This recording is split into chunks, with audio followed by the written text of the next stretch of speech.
Family, Chief Max in the house. Chief Max in the house. Come on in. Anybody that's not in yet, come on in. Come on in the room. Oh, Oh Chief, my you look God. nice. You look Yes, great. yes. I'm with my brother at the Legacy Awards. So the event that I'm going to throw is going to be, we're going to be clean like this. So get ready. Get ready. Okay. I want to let the people know, kid, this is how we coming. That's how we coming. You This is how look we coming. good, We're Chief. royalty. Thank you. I appreciate it. Look, my ensemble, I got the pink tie. I got the watch the match. Wow. Y'all better come right. The shoe game Look and at the sock. you. Hey, we are royalty here. And this is Yes. what we got to know who we are. We shouldn't be hating on nobody when we gonna have all of the wealth you need to change people. Listen, it all started with a thought. Okay. And it doesn't matter what people think about you or believe about you, it's what you know about yourself. Hmm. If you don't have any people hating on you, that means you're average. And do I have any average people here? We don't have average people on here. We have No, sir. above average. If you got any indication about this wealth transfer here, and you got the trust, the things that we have learned, we should be taking these things for granted. I'm so proud of you. I'm so proud of myself. I'm so proud of the Soul Tribe members of Operating 5D because we got information that we was never supposed to get here. I know. And people take this for granted. We're taking it for granted. We should be taking it. Do you realize how many people in this world that don't even know anything about what we're talking about? True. Thank you for the gift. Nothing. Nothing. No. Out of all the people in this room, there's beautiful people here, this beautiful event, I'm probably one of the only people who know about this world transfer. Mm. Mm. And we are fortunate. This is how we know that we are chosen. We are the people that's been set apart because we got access to some information that not only are we going to change our lives here, but we get to change the lives of anybody that's attached to us in that righteous way. And that's why I'm Yes. saying glory, hallelujah. So Hallelujah. we have haters is because we are above average.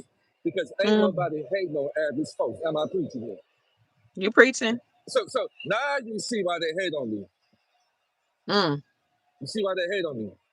You look This is clean. this is why they hate on me. Because chief can get right. Mm. This why they hate on me.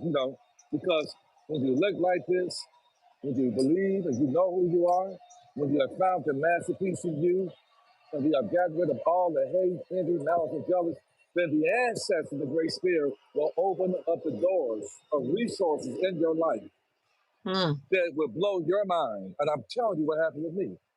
Okay. That anytime somebody put their mouths on you, the ancestors say, give a double portion. Every time somebody put their mouth on the righteous, give them a double portion. Mm. Uh, your anointing is going to pick up. You're going to open up to the righteous people. He's going to bring you around the right people. The doors of opportunity, longevity, wealth, health, prosperity is going to happen in your life. And no tongue that comes against you shall prosper. So that's why I'm happy. Can you Yeah. tell us the importance? Can you tell us the importance of dressing royally? Because you always look clean and fresh and Let me sharp. tell you something. When I walked in Oh, this building, I demand attention. They were coming to me like I was a celebrity. Everybody was taking pictures of me and everything because it's a vibration. You can put on a suit, but it's not the suit that makes it, it's you. That mm. light that flows from here. And I Okay. have a happiness. I have a peace. I Mm. have a confidence in myself Mm. because I know something that a lot of people don't know. I know I'm about to help a lot of people.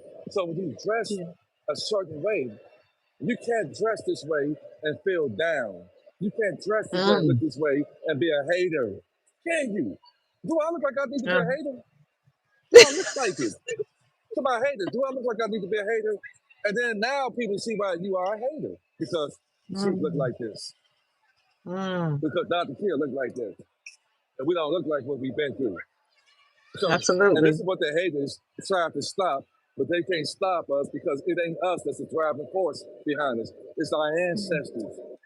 Now ain't the time to be operating like that. I keep on telling folks. Folks been lying on you and I. Oh, they this, they that. They scam them folks. They this.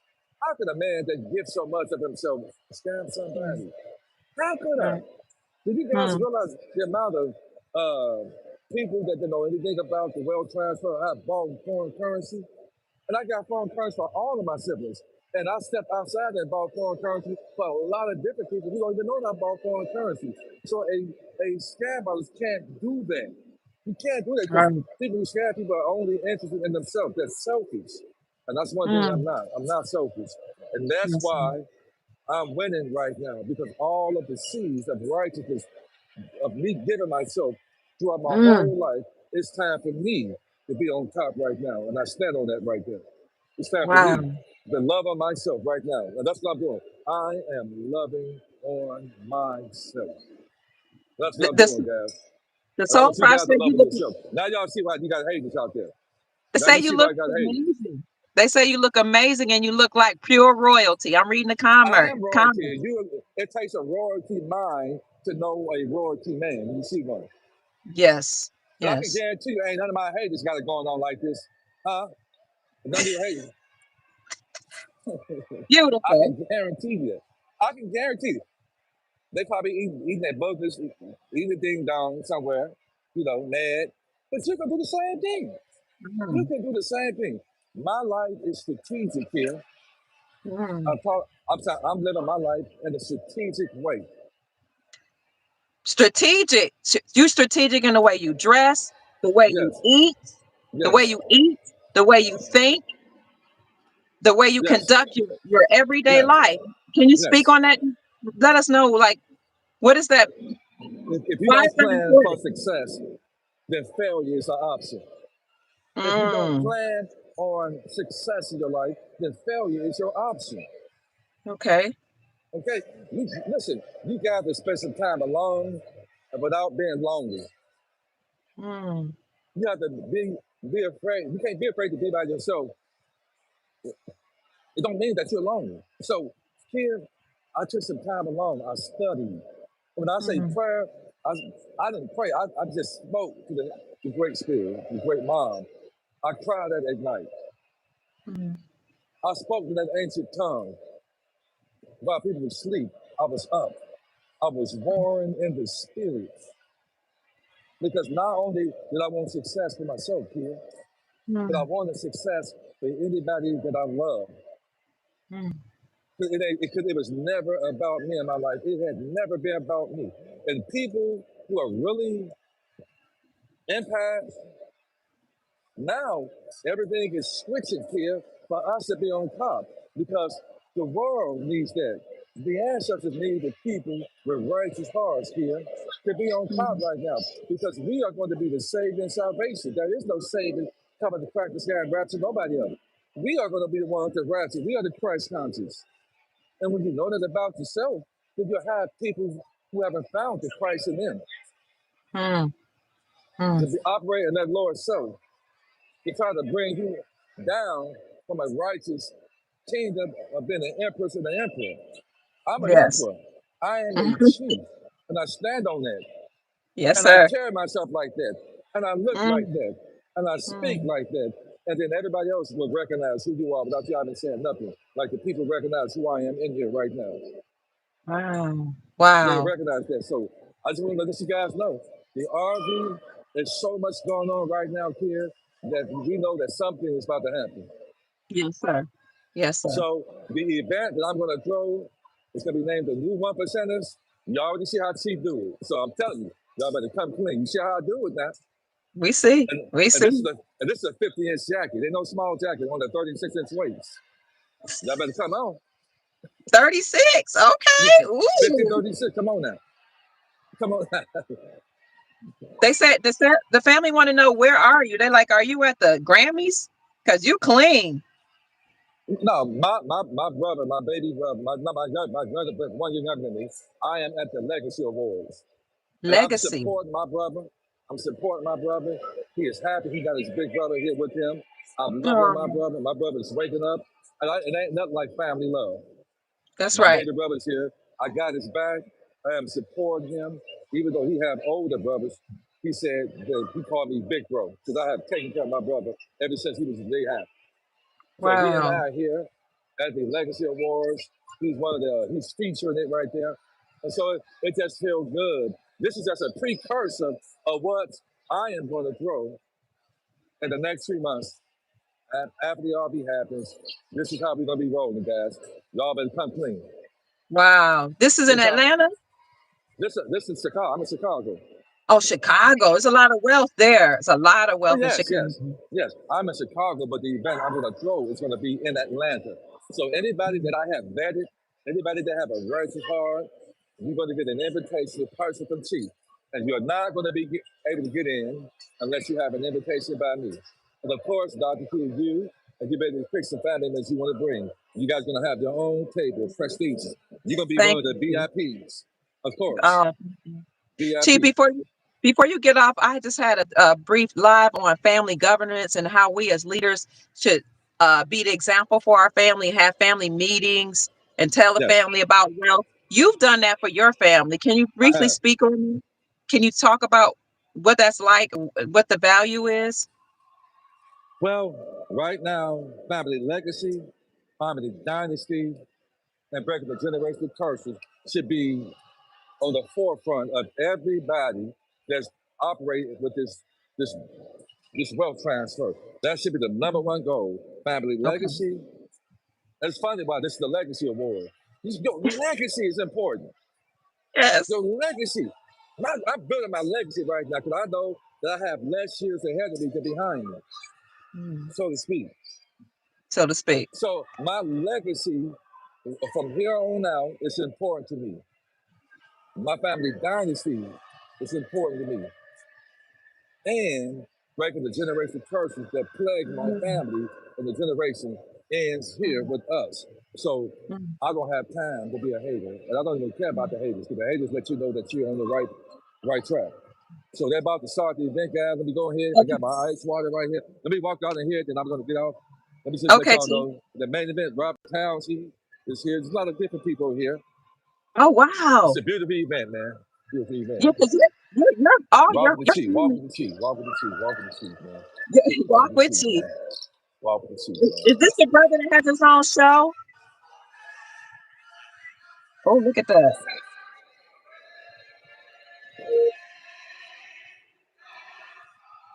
Wow.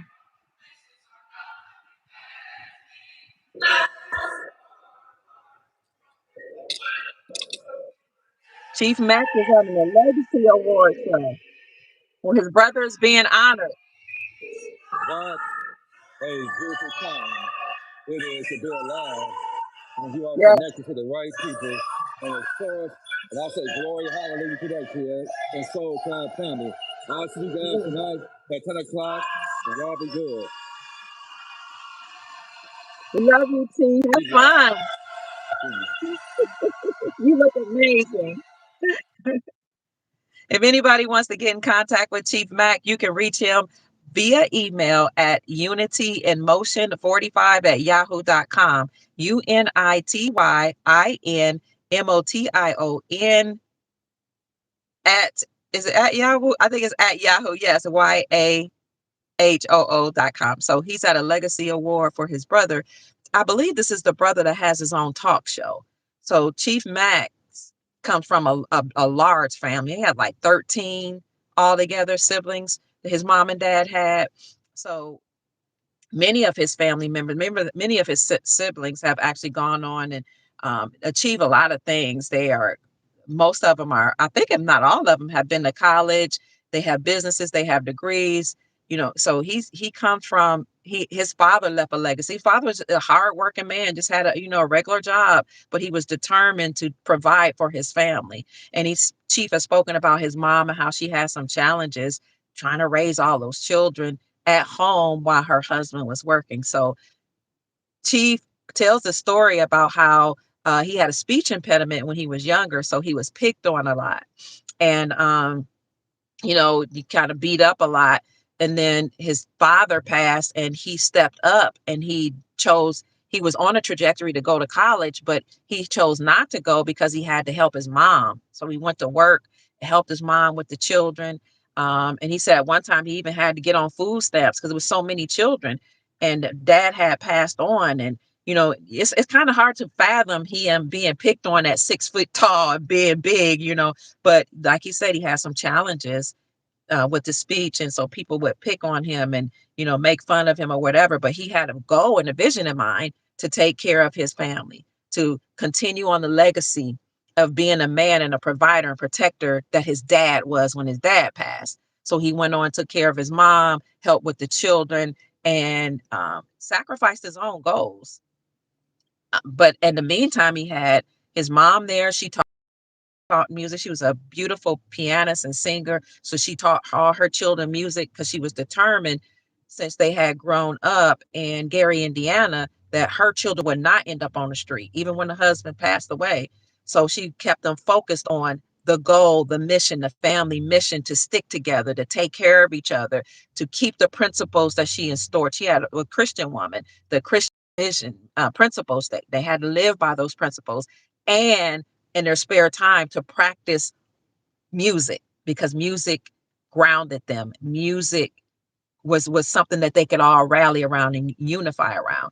It's interesting that we have kind of a similar story, because I'm not a musician, but my husband was a musician, God rest his soul. So he poured that into our children, and it grounded them, and they had something to do, something to keep them focused, something to keep them out of any type of trouble they could have gotten into. But let me tell you something, I wasn't playing that. I don't care being a woman, I wasn't gonna play about my children getting in. There wasn't no getting in no trouble. It wasn't no playing. You didn't go anywhere. I took them places. You won't go anywhere. I take them, and I would sit there while you're wherever you are.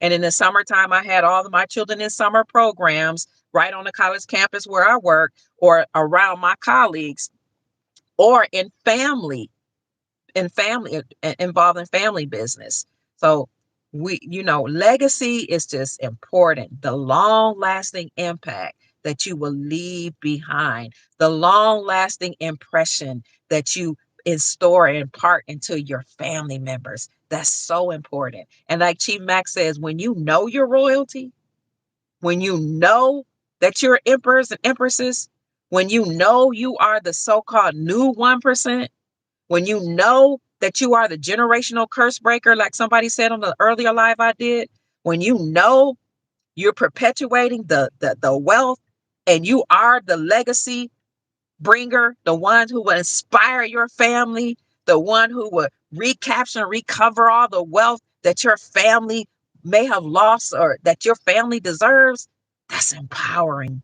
You would dress a certain way, you would eat a certain way, you would take care of your body, you would work out, you would make sure your thoughts are high vibrational, your music is high vibration, your friends are high vibrational, everything and everybody around you will be high vibrational, because that's who you are.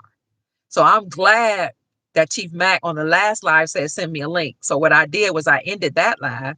I saw that he had just done a live for a few minutes, and I called him and I said, here, I'm going to send you a link so you can come on. I had no idea that he was dressed up and at a legacy award. So I'm just saying all this to say, family, thank you so much.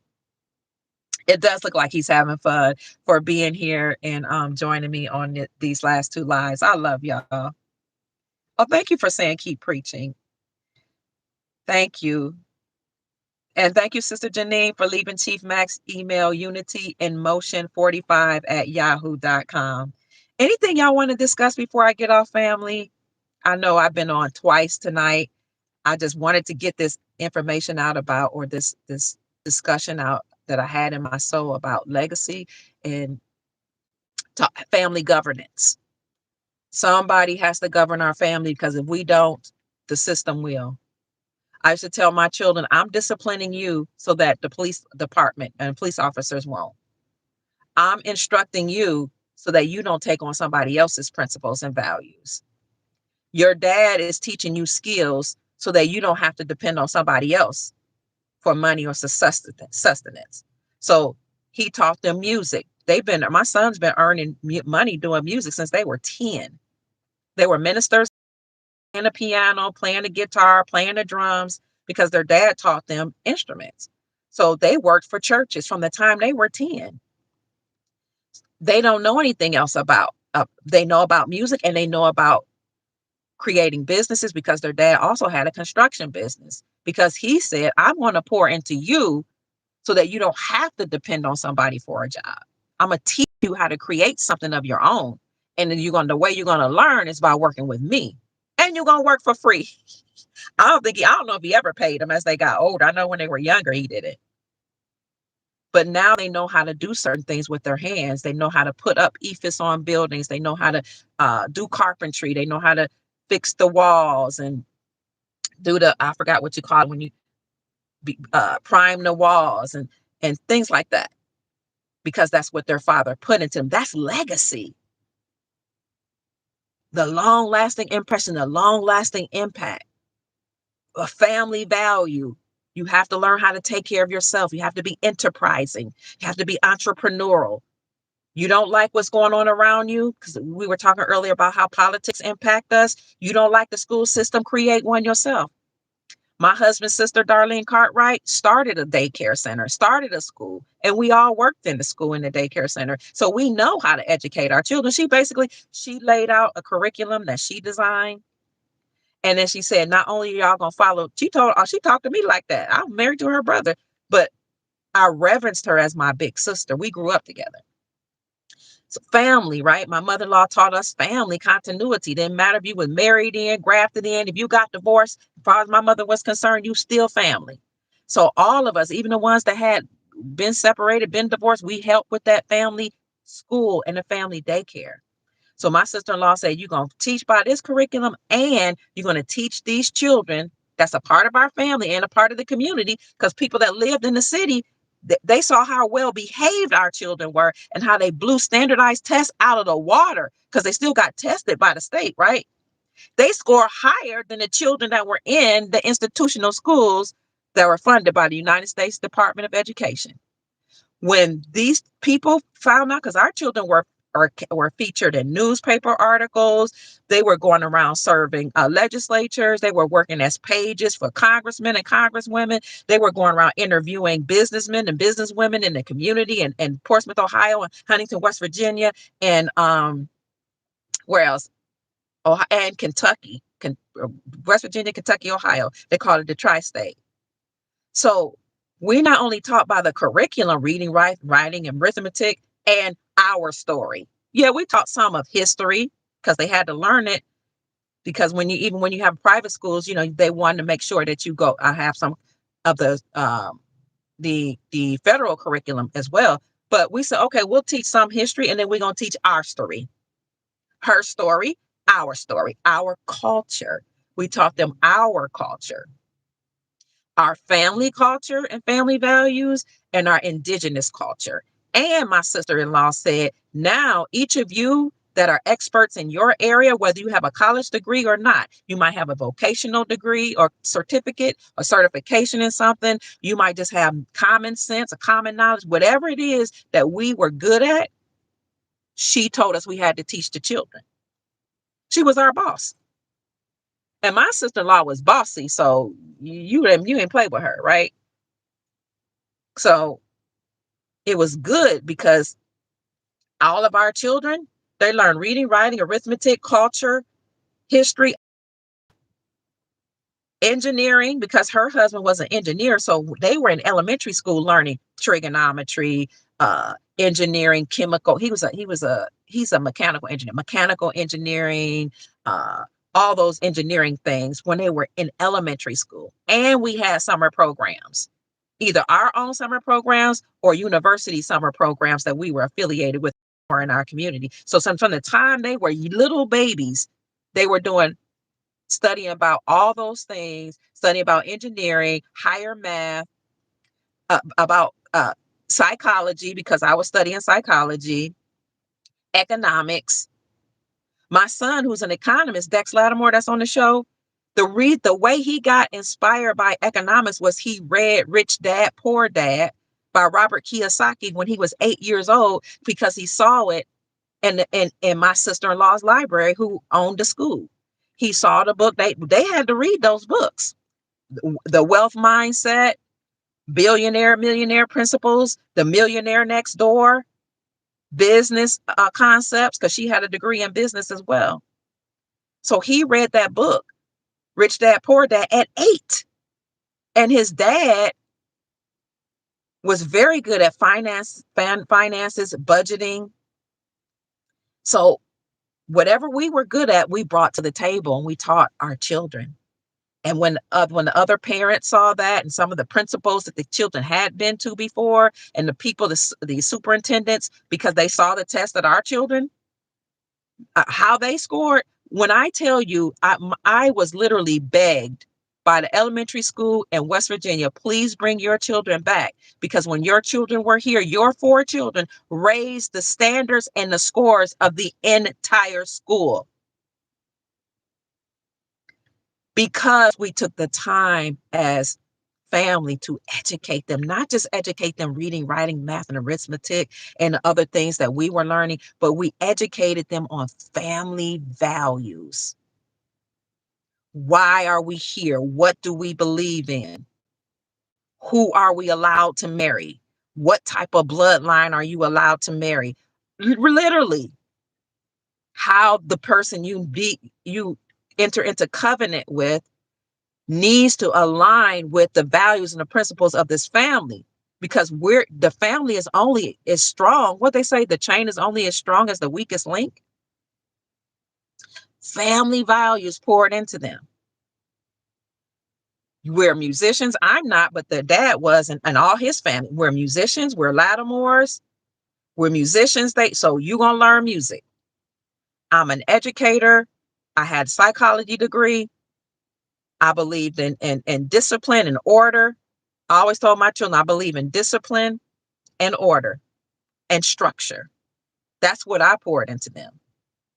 And I believed in Christ consciousness because I was a Christian. I believed in feeding the hungry. I believed in clothing the naked. I had a prison ministry. We had a prison ministry. I believed, because the scripture said, when Jesus come back, whether you believe Jesus or not, I love the way he lived his life. If you've lived a good life, I'm going to say, enter into the kingdom.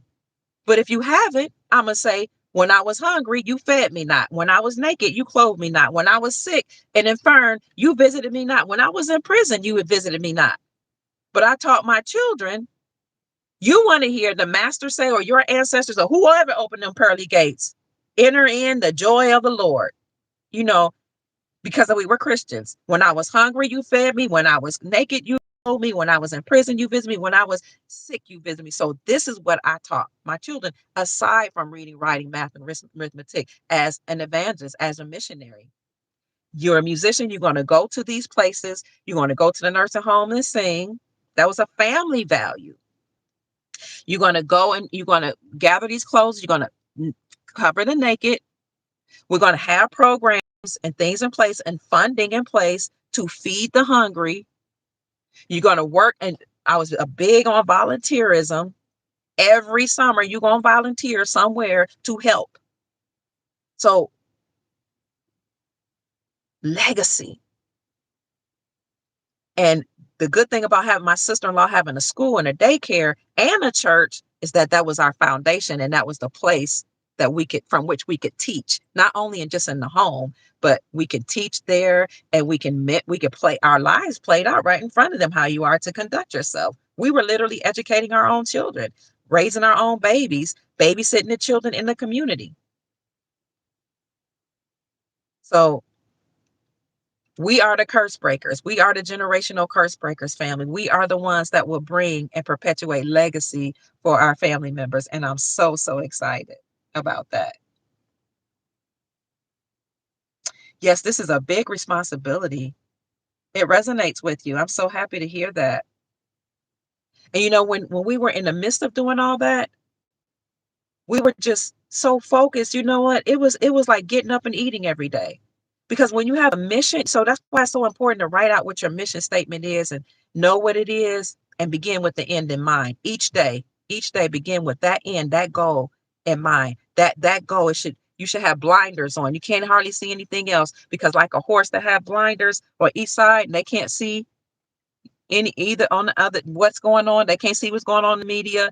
They can't see about who's gossiping and who's not because they got blinders on both sides. It would just drive you.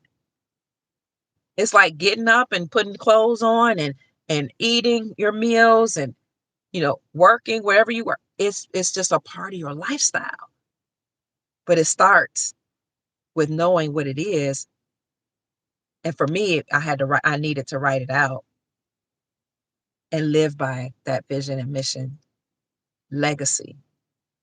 And like I said earlier, people would say, you need to lighten up. And I probably did need to lighten up a little more. But my husband was he was a musician. Musicians, they artsy, they like to chill. But he still had the core values of the family. We still had the same values. He was just a little more easygoing, a little more understanding, a lot more compassionate.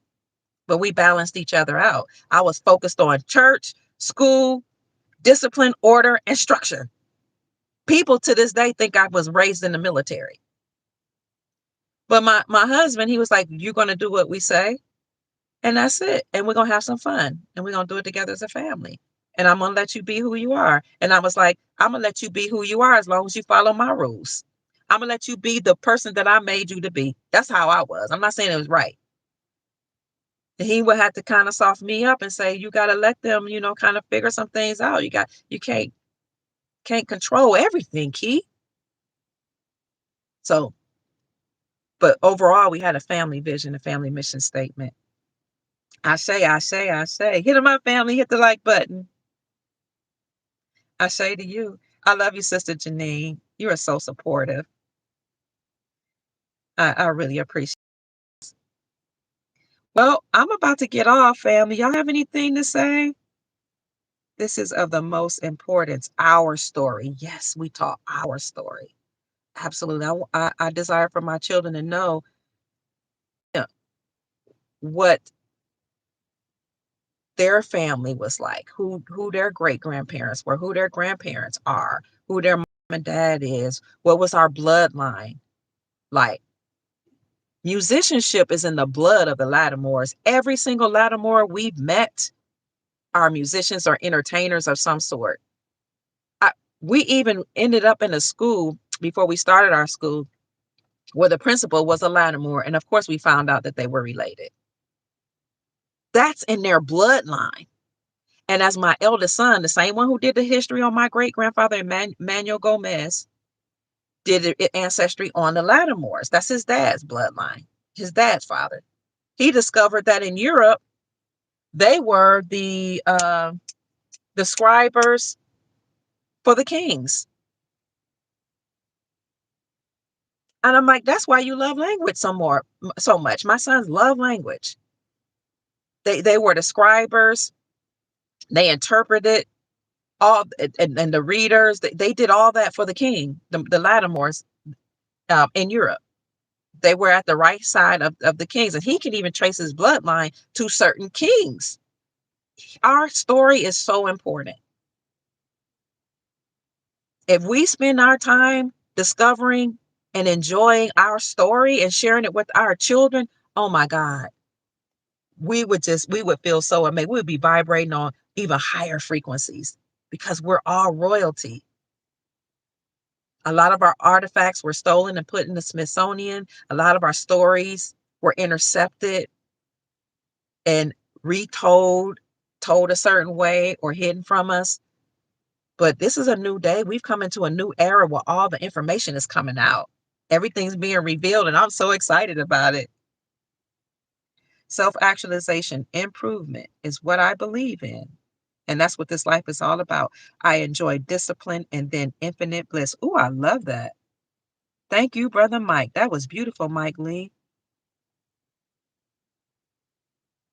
Oh, those coins, Sister Janine, I saw those coins that you showed me. Oh my God, they were so beautiful. The value of them is up. Wow. I'm not related to Kenny Lattimore, but my children, they are.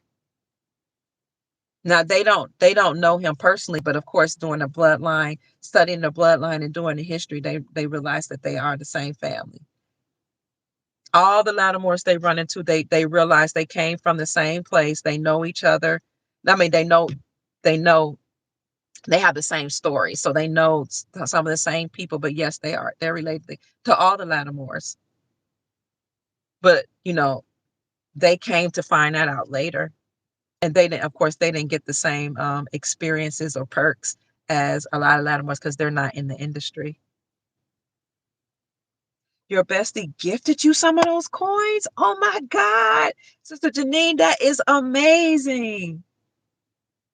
That's beautiful. Mike says ancestors and our connection to them is power. Knowing our bloodline and our history has to be infinitely motivating.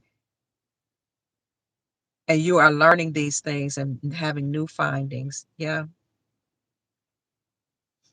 And studying my great grandfather's story, doing interviewing people, and my son got a lot of the.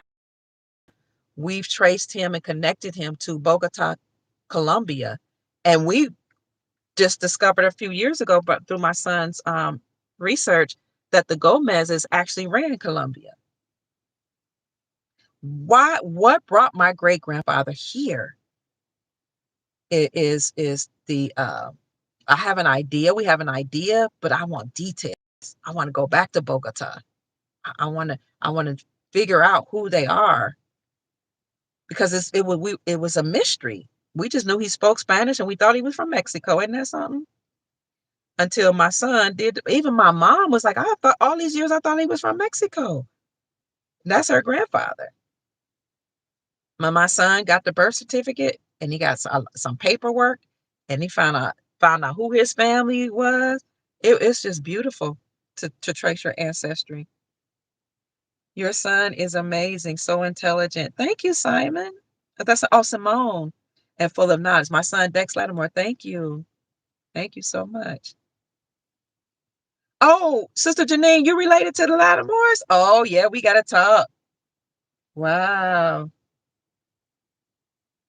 Thank you all for the nice words about my son Dex. You on fire. You can't stop and rest. Thank you, Mike. You just flowing in inspiration. Thank you. You're so kind. We were taught that our last names were slave names, but come to find out they were always our names. And any of the people that came here on our lands, so-called slave masters or colonizers, took our names. It wasn't the other way around. We didn't take on their names. And the plantation didn't belong to a master.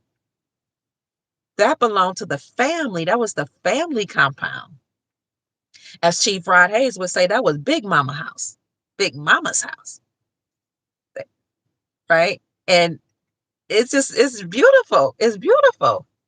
They say we built up this land as slaves. No, we built up this land before the Europeans even got here, because it's the land of our ancestors. And once the Europeans got here, a lot of them mixed with us. So hey, kudos to y'all. Kudos to y'all. This RV must be about to happen because folks is on fire. Chief out celebrating in his cleanest. Yes, he is, Mike. Something must be about to happen. I can feel it. Let's go. You know, I don't know, it's everything that's going on with the war right now, but months ago, Iraq's government put out a statement that's saying they're open for American business. I reported on that in my private group. If you're interested in joining a private group, which we need to do it, we need to do a live tomorrow, private group members, probably around 12 or 1 when I don't have the grandchildren. But we reported what months ago, Iran said we're open to American business. We also reported how President Trump has said that he was going to lift the sanctions from Iran. That was way before the war. And we start keeping our eye on their currency and their economy. Just like when he said he was going to lift the sanctions from Syria, we kept our eyes on him too. A lot of things we see playing out, whether real or imagined, I don't know if all of it's real or not.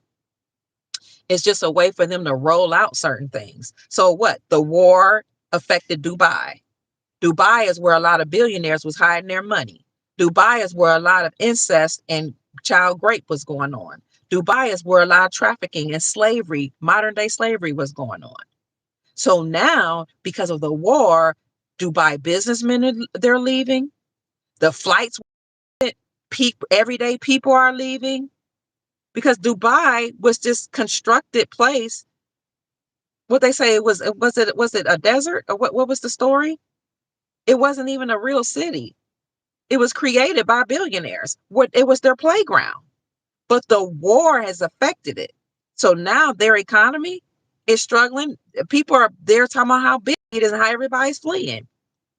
The war appears to have been a cover to clean out whatever was going on in Dubai. What else is going on? A lot of planes are grounded. This probably isn't the best time to fly unless you just absolutely have to fly, because I don't want anybody getting stuck wherever you are. A lot of planes were grounded. Thousands of planes. I reported that on my post. You look on my community section of my YouTube page. Thousands of flights were grounded yesterday and the day before. What are they preparing for? Why are people being grounded? What covert operation is going on? What are they rolling out slowly? Why was the military put all over the place during the military shutdown after President Trump met with the National Guard and the head of the military from all over the world, September of 2025 last year? After he met with them, when he met with them, the first thing he said is, "This looks like central casting to me." And then he went on and talked to the military, and then he sent the National Guard to all the major cities.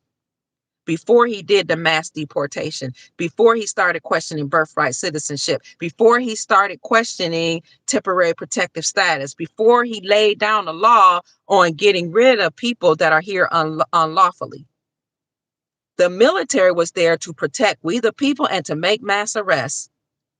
Businesses are closing and collapsing right now.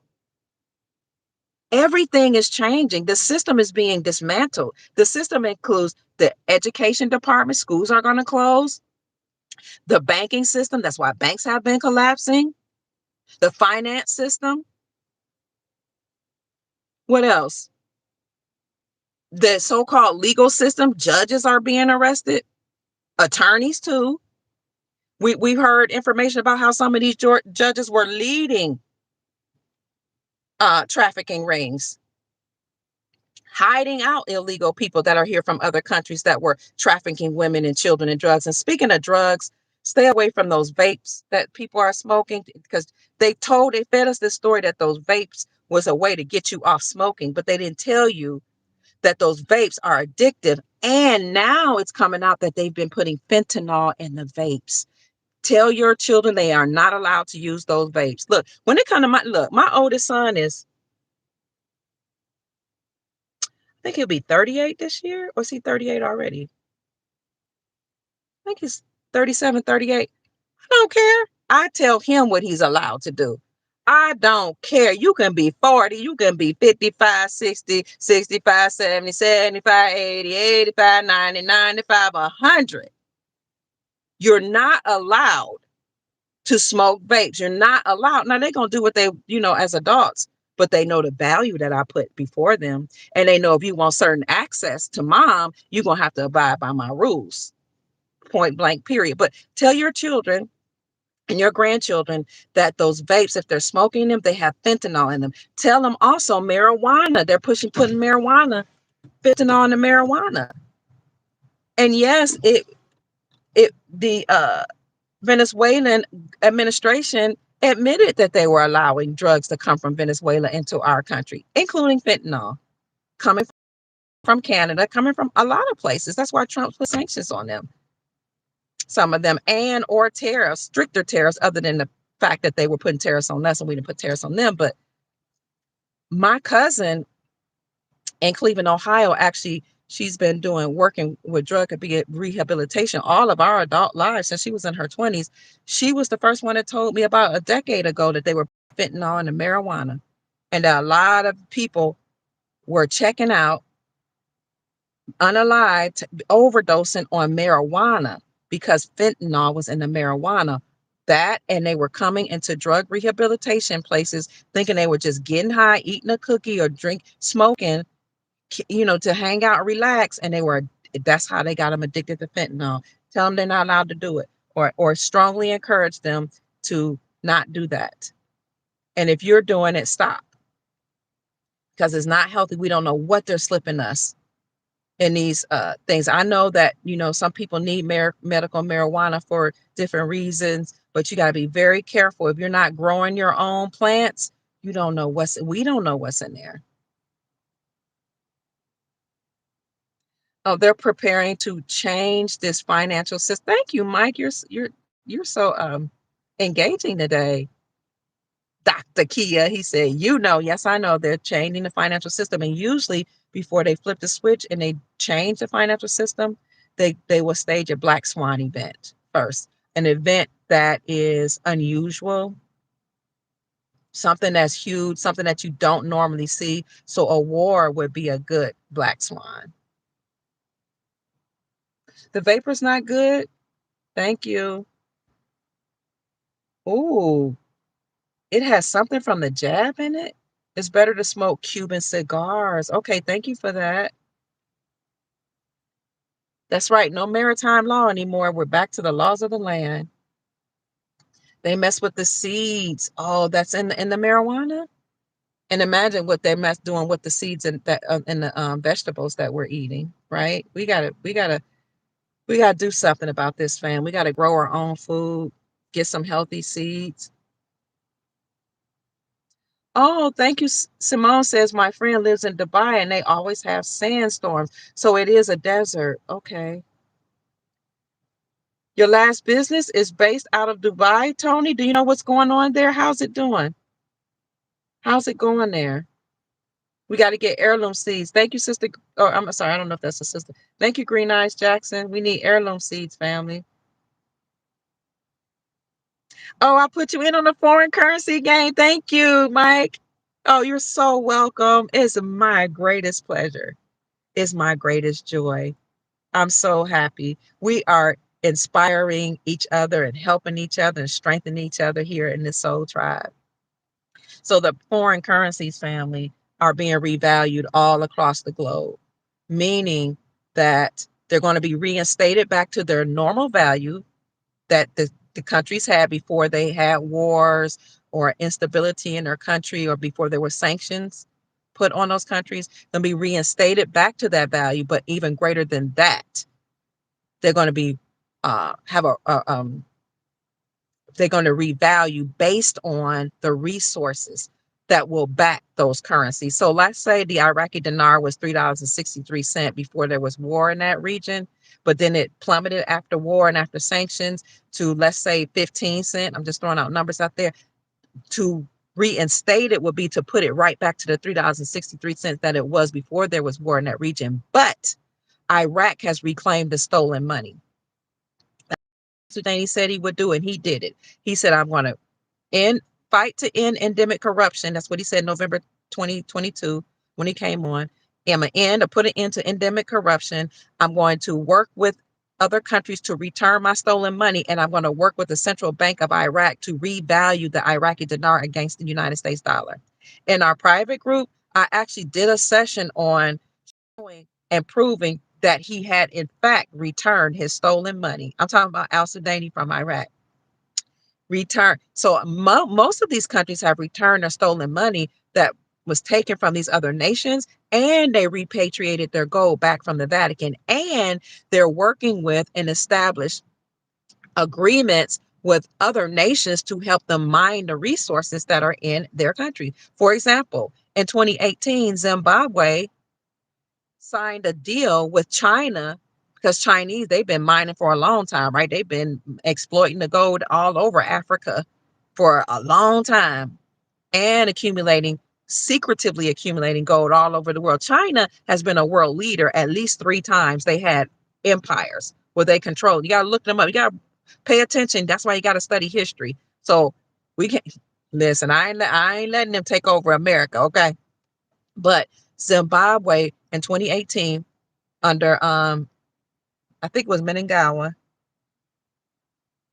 Who was the first? Is Mugabe the leader now? Menengawa was whoever it was in 2018 for China to help them mine the gold. So these countries have forged deals with other nations to help them mine the gold and mine their resources to refine them as well. So all of these resources that each country has, and in addition to repatriating the gold back to them and returning the stolen money, that will support their currency. So you got gold and silver, other precious metals like copper. You have precious metals, rare earth minerals, oil, land, water, and even the people. That's because people are human resources. All these resources will back the currencies that are in all these countries. And that backing will then, when you reassess the value of the currency, will plummet or raise the currency, the value of those currencies.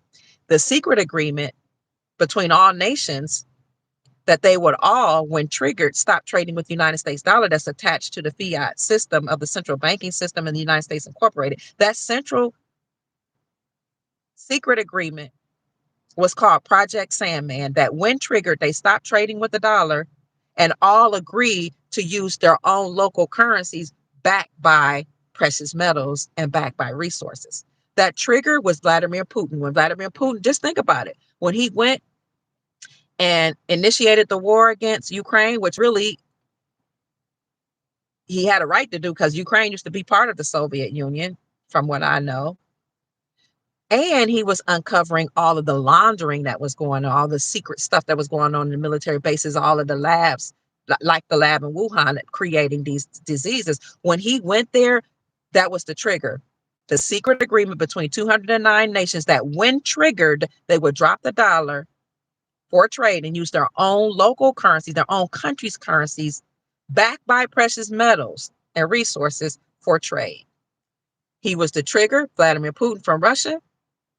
Biden put sanctions on him and said, you don't have a right to go over there. Why? Because he was uncovering all the secrets and stuff that Biden was involved in. And a lot of that information went to James Comer, who was the head of the oversight committee, the House Oversight Committee. You can go to oversight.house.gov and see stuff he had against Biden. A lot of that information came from Vladimir Putin when he instigated war against Ukraine and uncovered all the sex and drug trafficking that was going on there. Biden was implicated in a lot of that in the Biden crime family. That's what they called it.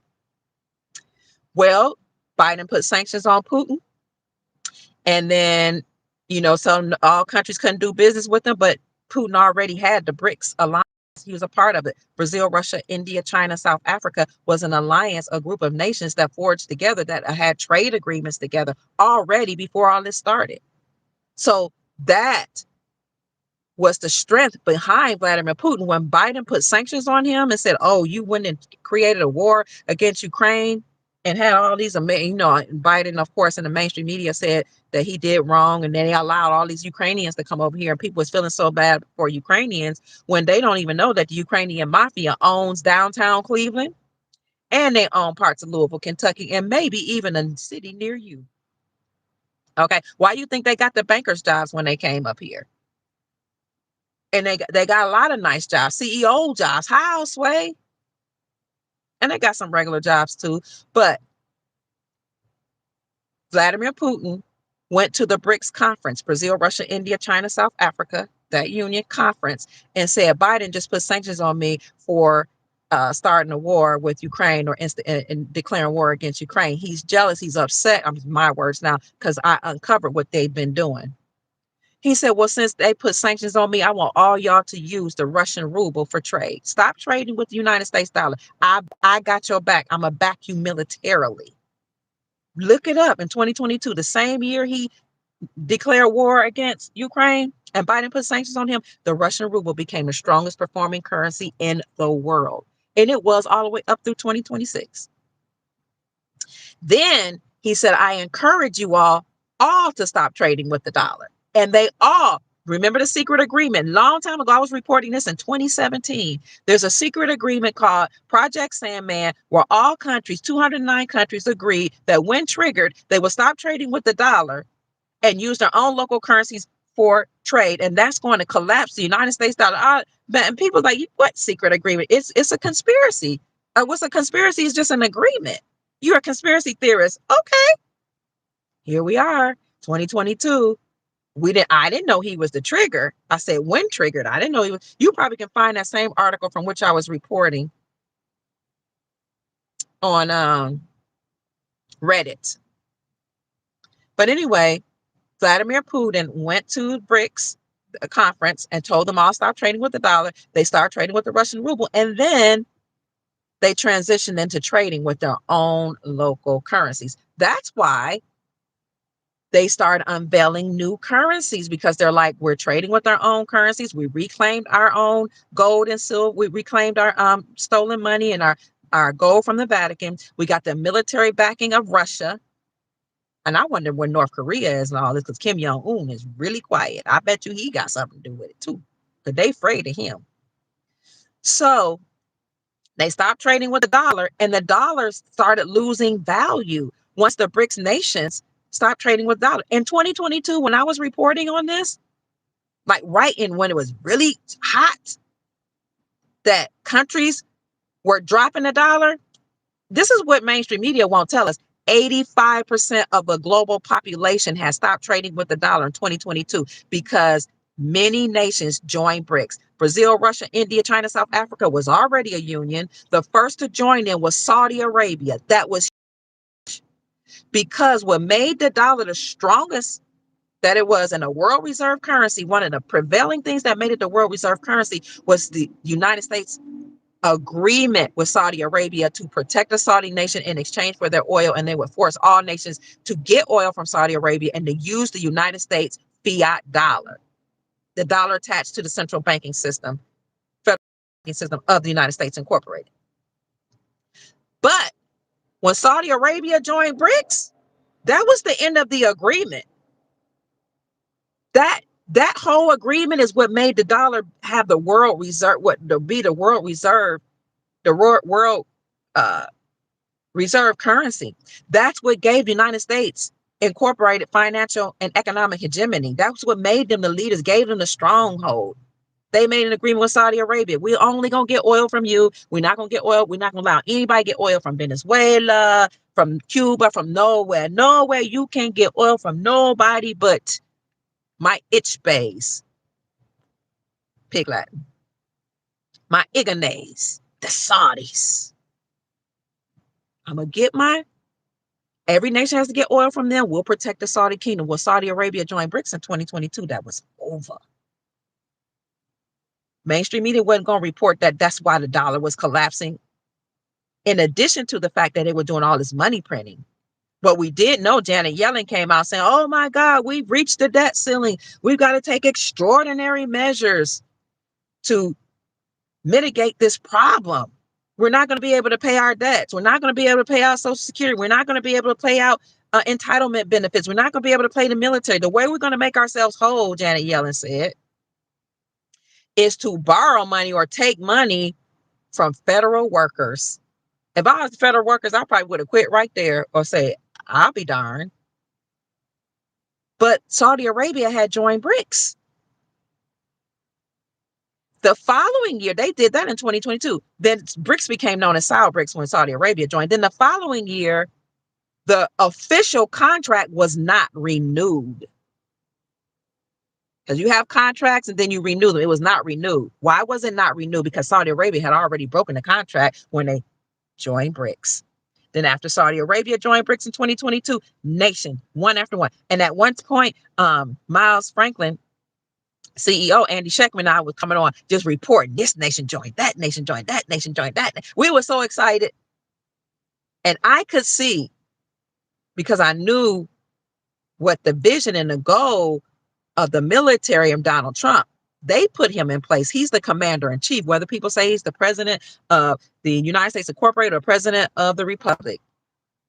It really doesn't matter. He's the commander in chief, because who's in control is the military and the ancestors behind them and the Ancestral Republic, the people that have returned, and creator. The Donald Trump that you see before you is probably not the original Donald Trump. I mean, JFK Jr. told us that. I'm talking about David Keith Quigley. But I mean, even Baba Dick Gregory told us there were two Trumps. And Ben Carson, he was on the Trump administration. He told us it was two Trumps. The office that he has, Trump, President Donald Trump, is to be the trumpet in Zion. the enzyme that will blow the horn, sound the alarm against them, and make the announcement of the gold. You blow the shofar to Trump to make announcements, right? That the golden age is here, and he's playing the Trump card. He's the last president. So when Saudi Arabia joined BRICS, nation after nation started joining BRICS. They were BRICS, then all BRICS, then BRICS Plus. 2022, 85% of the global population had joined BRICS. The dollar started losing value. At the same time, the nations were using their own currencies for trade and kicking out the colonists. We reported Niger. Look at the French colonized African nations. Niger, or some people call it Niger, Mali, Burkina Faso, Senegal, and Chad kicked out the colonists. They said, we don't need the Europeans to control us. Get off our land. Big deal. We got our own military, and we got Russia to back us up in case we need. Because Putin told him when he went to the BRICS conference, I got your back. Stop trading with the United States dollar. But the African nations started kicking out the colonists. Why were the colonists even there? Because of the Berlin Conference, they established something called the Scrabble for Africa, where they divided up the continent of Africa into 54 countries and took each country for themselves and said, I'm going to take these resources here. I'm going to colonize these people. I'll educate them the way I want to. I'll have sex with the women, and the children that I create, they're going to have allegiance to the father that raped them. That raped their mama. Excuse me. We're going to take over the education system. We're going to put our own religions in there. We're going to put our own language in there. We're going to tell them that their motherland is whoever colonized them. That's why Ghana people go to Britain, because that's who colonized them. They call Britain the motherland. The French colonized African nations called France the motherland. And they speak French. Well, they kicked them out, the French out. The French economy plummeted after that, because now they weren't living off the resources of Africa. There was a Scrabble for Africa. There was a Scrabble for America. The Spaniards took California, Texas, a certain region. The French, where do you think the Creoles came from? The Louisiana. The French took them. The Brits took another part of America. We're going to have to do a deep dive into that. We were colonized here in our own land, indigenous so-called Black people. There was a Scrabble for America. And they told us we came from African slave ships. Y'all know the whole story. They lied. And when I say they, I mean the people in power. But what a lot of people's not talking about is there's going to be a lot of folk going home from America. They just setting, you know what? When they're setting the stage.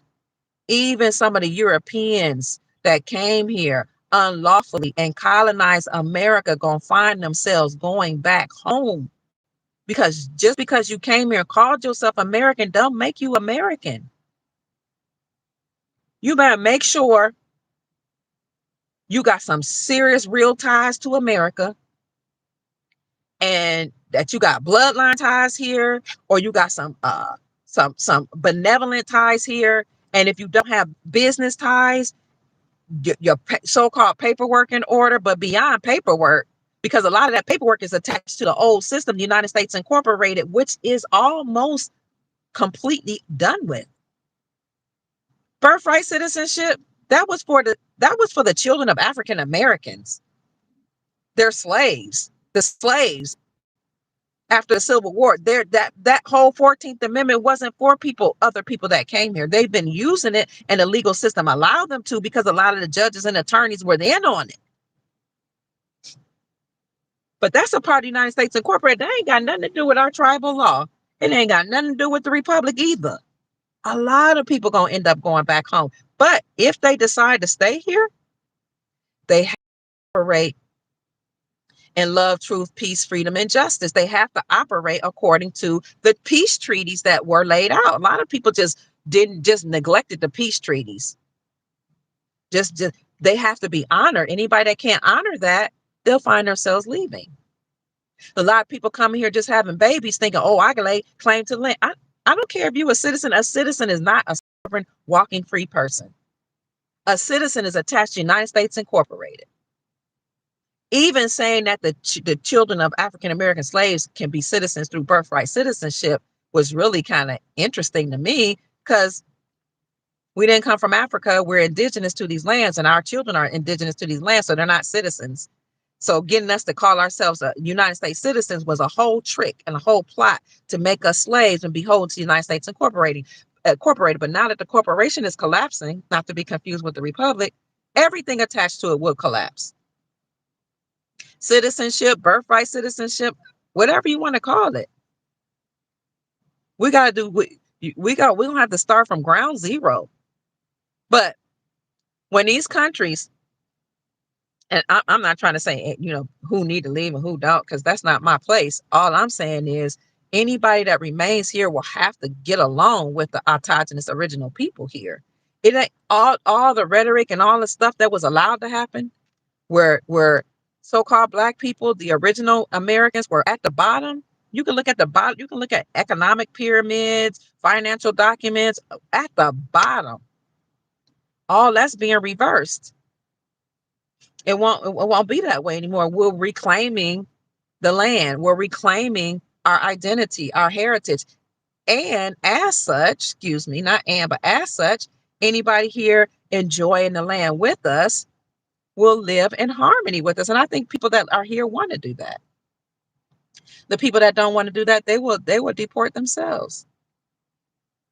And this is why, in order to receive the benefits of your nation, people have to return. That's the tenet of Nasara and Jasara. Hit the like button, family. Citizen means no citizen. Somebody said it means, Chief Max says it means you're sitting in sin. Right, you can't be African and American. Texas was under different flags. Wow. When light comes on, darkness has to go.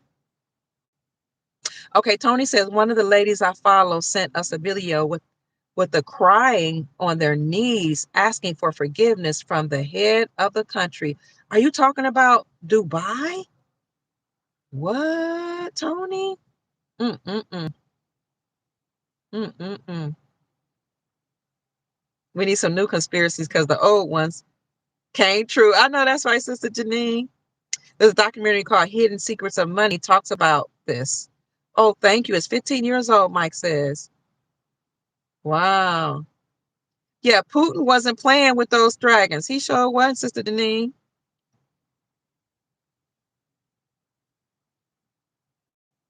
Hi, I see you all saying hi up earlier in the chat.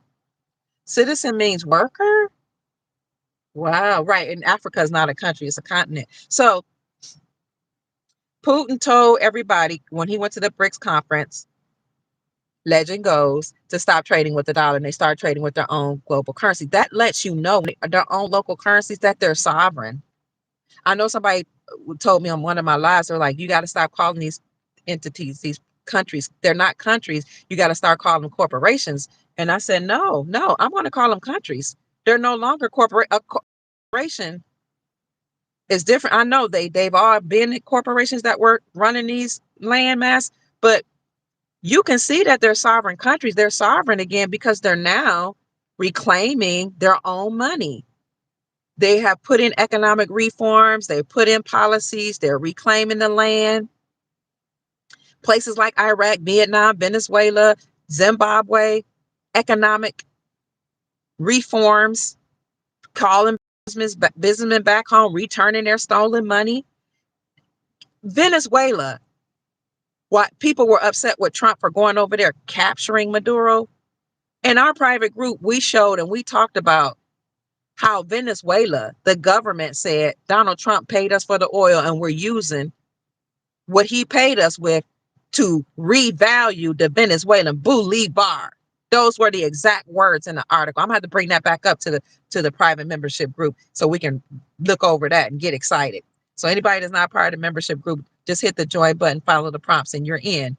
You don't have to. Of course, we give intel here on the public channel, but people were like, oh, he's still in the oil. No. Well, that ain't what Venezuela's saying. They saying he paid us and we're revaluing our currency. I don't know if he paid them with precious metals, rare or minerals, gold. I don't know what he paid. USD, new treasury note. I don't know. But they said whatever he paid them with, they're revaluing the Venezuelan bolivar. So mainstream media is not going to tell you the truth. So this secret agreement to stop trading with the dollar and use their own local currencies. It's something I found out about in 2017. We see it playing out right now through BRICS. And now BRICS not only have all the nations have kicked out colonizers, most of the nations kicked out colonizers. They're now saying we have our own military, and or we have the backing of Russia. And you have African nations that are now saying we're going to be one Africa, have one passport, one currency, and just be a unified nation, a group of nations on the African continent, but one passport, one currency, one payment platform. So that's Africa, the African nations. And then BRICS have their own payment platform as well, with several countries. I think it was like 165 countries so far. That's a part of the BRICS payment system. That is an indication of sovereignty, not corporations still running things, not citizens, sovereignty. And you have nations like Zimbabwe that came out with their own currency. If you look at my video I did yesterday, the live, where I says countries unveil their new currencies, many countries have unveiled their new currencies. It's just not on mainstream media, but I did a slideshow showing all the currencies, including some of the ones that we're investing in.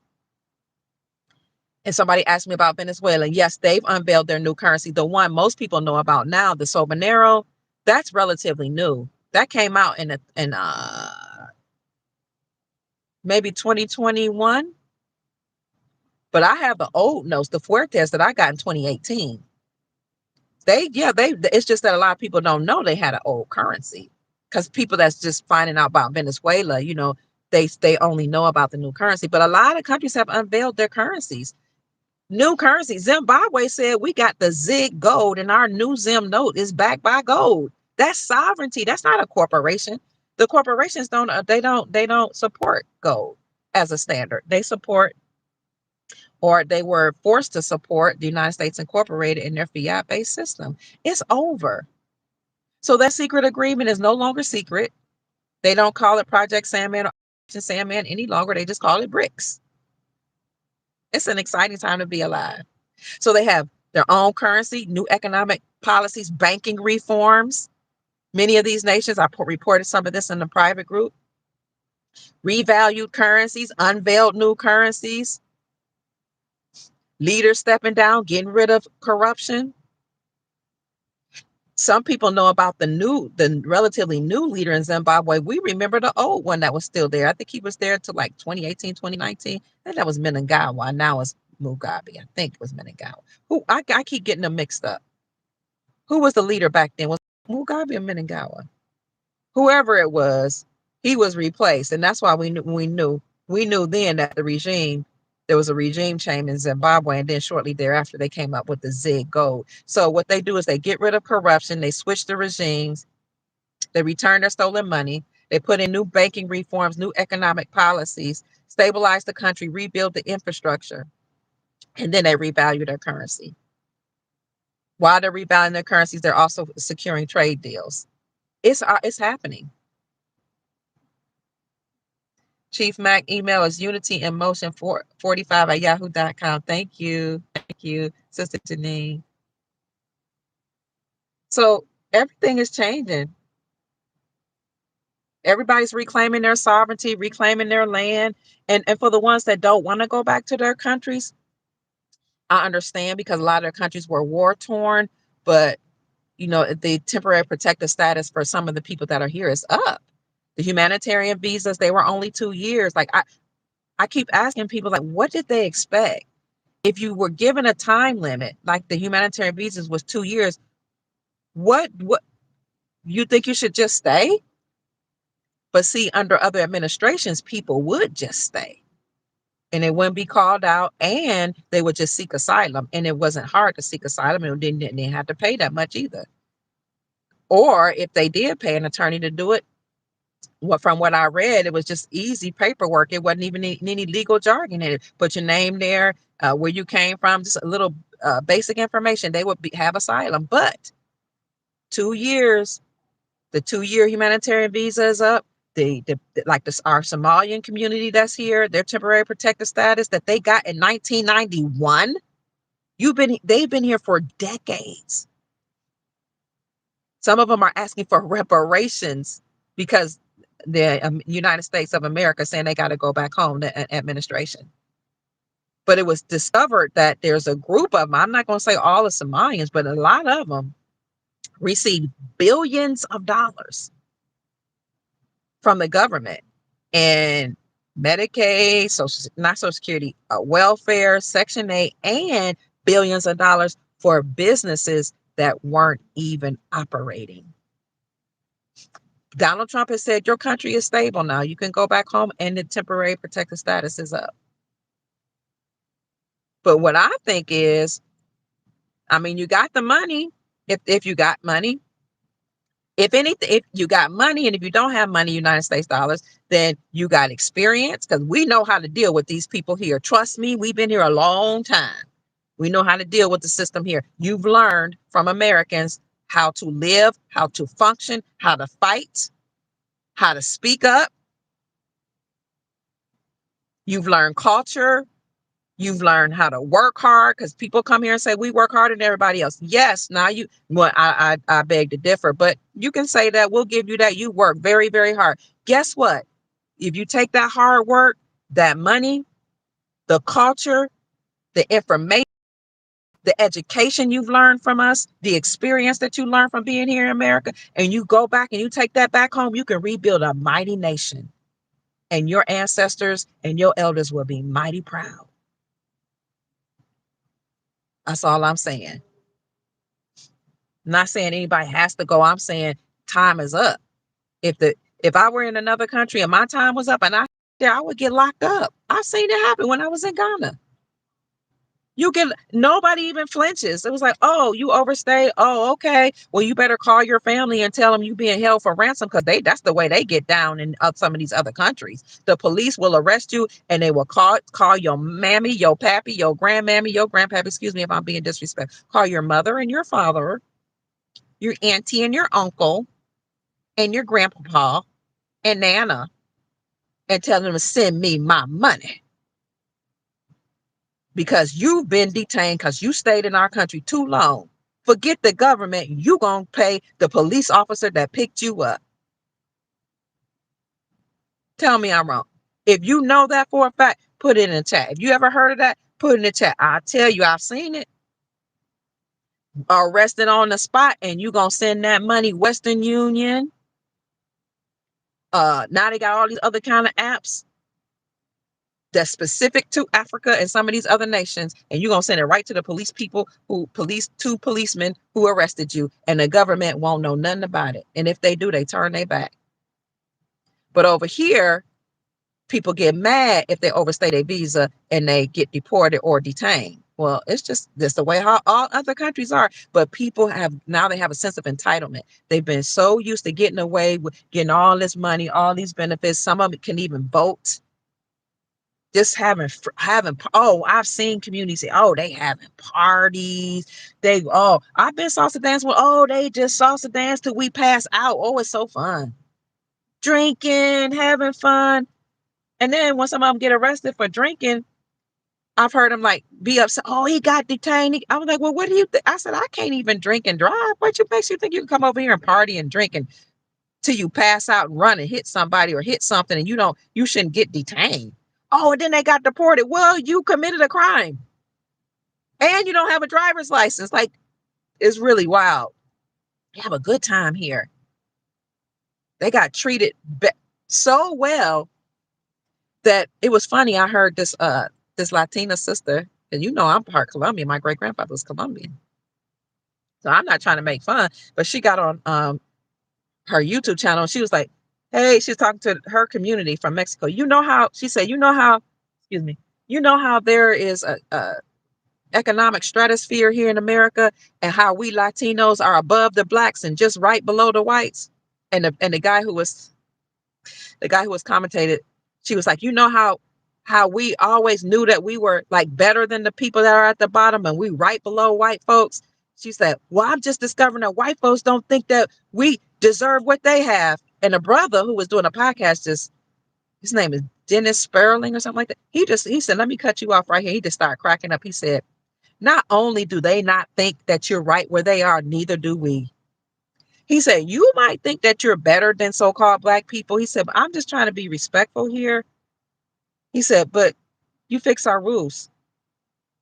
You're cooking our food for us. Thank you. Like, he was like, no, we don't think you're better than us. We appreciate the service that you provide. You work to do things for, the Americans, and we appreciate that. But you think that the people classified as white thought you were equal or right next to them or right below them and better than the Blacks? No, baby, you was here to serve everybody while you made some money and while you enjoyed the land. I was like, oh my God. Some of the wars I see online, like I'd be like, oh my God, like, oh my goodness, oh my God, clutch my pearls. But so many people, they came here really thinking that they were better than the indigenous people classified as Black. Like, I think I'm up, if not all of them, almost all of the nations that were here. They really thought that because they got to come to this land. I don't care if they part of North America because they from Mexico and the Caribbean. Many of them thought they were better than the so-called classified African American, so-called Black man and woman here. They were above us, they thought. Well, they're getting a rude awakening because a lot of them were saying, y'all gonna get exported too? Y'all from Africa? No, we ain't. I'm speaking in Ebonics. No, we ain't. Forget no, we're not. We ain't from Africa. Most of us ain't from there. We're from these United States of America. We know what our elders told us. We remember what grandpa and great grandma told us. Some of us even know the tribal reservations that trying to kick us out, keep us out of our own areas and affiliations. We know that the 1828 Webster's definition of American is the copper-colored races discovered by Europeans, but now applied to Europeans. I don't care if it's applied to Europeans or applied to anybody else. The autogenous original people are the copper-colored races that were discovered here, discovered or encountered by the Europeans. We know that. But because we didn't walk around saying we're better than anybody, and because we didn't walk around saying I'm Cherokee and I'm Blackfoot, my grandmother's name is Janie Hawkshaw, from the Blackfoot tribe. The Pruitts are Cherokee. That's a Cherokee name. We didn't walk around saying that because we didn't have our chest out saying we're better than y'all. We just stayed quiet. We took the abuse. We took the abuse from the Asians that came here and set up their shops and their hair stores and treated us like criminals. We took the abuse from our brothers and sisters from the Caribbean who got on their podcast and said they were better and said, oh, I'm not Black, I'm Creole, and oh, I'm better. I got culture and I wasn't an African slave. We took that abuse. We took the abuse from the Europeans that came from different European nations that said you can't come into our community. Once they took over the so-called areas that's called the golf courses, the country clubs, those are tribal lands and mounds where our ancestors would meet to make many important decisions. We took that abuse. We took the abuse of being called African booty scratchers, being called niggas, go back to Africa. We took the abuse. Stay out of our communities. You put your gates up because you didn't want us in our lands. You took over the beaches just like they did in the Caribbean. Some Europeans and some Asians took over the beaches, set up your corporations, let your buddies come in and your billionaire friends and your grapists and your Epstein friends. We took that abuse, took the beaches away from us, put us in projects and close counters so we can be frustrated and fight and kill each other. Oh, we took the abuse. For how long? We took the abuse from everybody that came. We took the abuse from people from African nations that said, you ain't none of us, but they told the truth.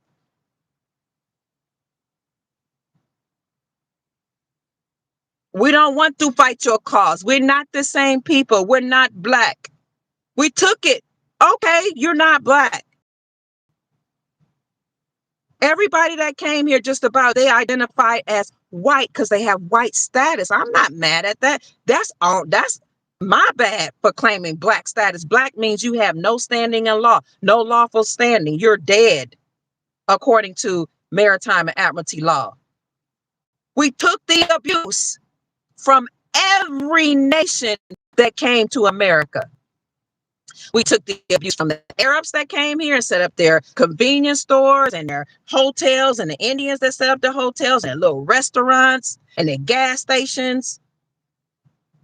And we took the abuse when we knew they were funneling drugs through those gas stations and convenience stores, and forming alliances with the police departments. Why? Police is always parked in front of the convenience store. They're protecting the territory that they have affiliations with while they're funneling drugs through our community. Oh, we took the abuse. Why? You hired your own people and wouldn't hire us, but you're taking the money from us. And you can say it's a food desert and get grants to put junk food in the so-called convenience stores and call it food when it's candy, cakes, and Doritos. Oh, we took the abuse for a long time, but the time is up. No more. We're proudly saying, I'm Cherokee, I'm Choctaw, I'm Washita, I'm Blackfoot, I'm Shawnee, whatever. I'm American. That's why those entertainers were saying, I'm not Black, I'm American. They weren't trying to disassociate themselves per se from us. They were saying we're Americans. The copper colored races encountered by Christopher Columbus, 1828, Webster's definition of American. There are definitions that predate 1828. We're not citizens, we're Americans. But we took abuse from people who are not only laughing at us, distancing themselves from us, putting businesses in our community, not funneling back into the community. Thank you so much. Thank you for setting on fire. I love you, Sister Cleo. I appreciate you. Thank you for the blessing. We took the abuse from the hair care community that know we like to get our hair done. Guess what? I'm on my lock journey. In case y'all was wondering what's wrong with Dr. Kia wearing this, I'm on my lock journey. While we're putting hair in our head, because we like doing hair, we like changing up. We are the blueprint because we're the original people of the planet. The so-called Black man and woman. That's why we're good in sports. That's why we're good in music. That's why we're good in everything we do. That's why we really have the most wealth. If you put all the money and spending power of the so-called Black people in America together, we'll probably come up as number 9 and number 10 as the wealthiest nation on the planet. It's just that we haven't formed as a nation. But we took the abuse. They said, oh, they like hair care products. We're going to put poison in it and we're going to sell it to them and we won't hire them. For decades, they wouldn't hire us. And they locked down that industry. And when we came in there, they treated us like we were thieves. And y'all know how they would do us. Watch you. Can I help you? Not. And sometimes they even say, can I help you? Just watching you. We took the abuse. Hair care industry. We took the abuse from the convenience stores. We took the abuse. You go into, sometime I travel now and I go to certain stores. I'm like, I know who they owned by. And it's not even Europeans. The ones with the filthiest convenience stores and hotels are the ones with the filthiest attitudes. And they ones that come from the filthiest nations. I said it. Put it all together. Mean, nasty, disrespectful. I'll turn right around and go out. And some of them got skin darker than me. But they got white status. And why they came over here and they got all that money to get hotels and gas stations all over America, their children get the minority scholarships to go into engineering and science. How you know that, Dr. Pruitt? Because I read universities. Thank you so much for the blessing. Preach, sister. The time is up. Stacy in the video. Hey, Sister Stacy, I love you. So Stacey, you know how they got those convenience stores in our hood in Louisville, Kentucky, that's owned by the Arabs and the police be stored out there. I heard from a brother during the shutdown, the global pandemic. That's how I learned that the Arabs were funneling drugs through Louisville, Kentucky, because when everybody else was closed, some of those convenience stores were open. And I asked the brother, why are they still open? He said, because the Arabs run it. I was like, what? So why do they get to open stores when everybody else is all locked down? He was like, you don't know that they running the drugs through here? Then I started putting the pieces together, doing my own investigation. I was like, that's why the police cars are always parked in front, like Broadway, down Broadway. The police store is always up and through there. Thank you for the Cash App blessing, Sister Angela. God heaven smile on you. Thank you, family. $ Mama Kia 13, MAMAKIA 13. You will see police department, police right down Broadway, and a lot of our convenience stores down there. Girl, I found out they was running drugs in some of those places. But we took that abuse from Arabs. I'm not even trying to just call people out, from Indians, from certain from Europeans, from different Asian folk, from some of our African cousins, from our Korean cousins, some of our Mexican cousins. Oh man. And when you put somebody up against a corner, you see what's really in them, because they'll start like getting online talking about how it's not fair that Black folks aren't being deported because they African slaves, and I come from this country, but I work harder than them, and they're lazy and they're shiftless and they're this. And it's like, but these are the stories I've been hearing from students for a long time. They told us when we came here to stay away from Black people, Dr. Pruitt, or when I was Miss Pruitt, and even when I was Mrs. Lattimore, they told us to stay away. But I know I have to come to you if I want some information. They told us not to talk to Black folks. Oh, who is they? Oh, they take you in some room or something before you come to the Americas and stay away from them niggas. I mean, what? Help me understand, because them niggas are the original owners of the land. We built this place. Our ancestors' blood, sweat, and tears built this place. And we marched and fought in civil rights to make this place a little more agreeable for your raggedy tail to come down here and step on our heads and play in our faces and talk about how you better, and keep us out of your little country clubs and communities because you thought you were in proximity to white folk or folk classified as, or the Europeans. You don't know what. Listen, they telling you to get out of America. And I'm only talking to the ones that think they're better. You don't walk into somebody's house and tell them you're better while you're getting all the benefits and eating all off the fruit of the land and going in their refrigerator and cooking on their stove and sleeping with their children. Get out of here. Abuse. You know what? You push somebody in the corner. You push an animal in the corner for a long time. You keep beating on him. You keep pushing him in the corner. He gonna come out of swinging. But the thing about so-called Black Americans, we don't treat people like other people treat people. We don't even know how this works. We will abuse each other ourselves, and we won't even beat up on, mistreat, or harm oppressors. We'll rather take out the frustration on ourselves. They call that depression, when you internalize. We take it out on ourselves. We're not like everybody else that mistreated us. Even though we know who we are, even though we know people came over here and got government benefits, got to claim white status, got to treat us, told to stay away from us, called us niggas, said that we were lazy, said they were better than us, say, oh, I do all the job you don't want to do. We still just minded our business.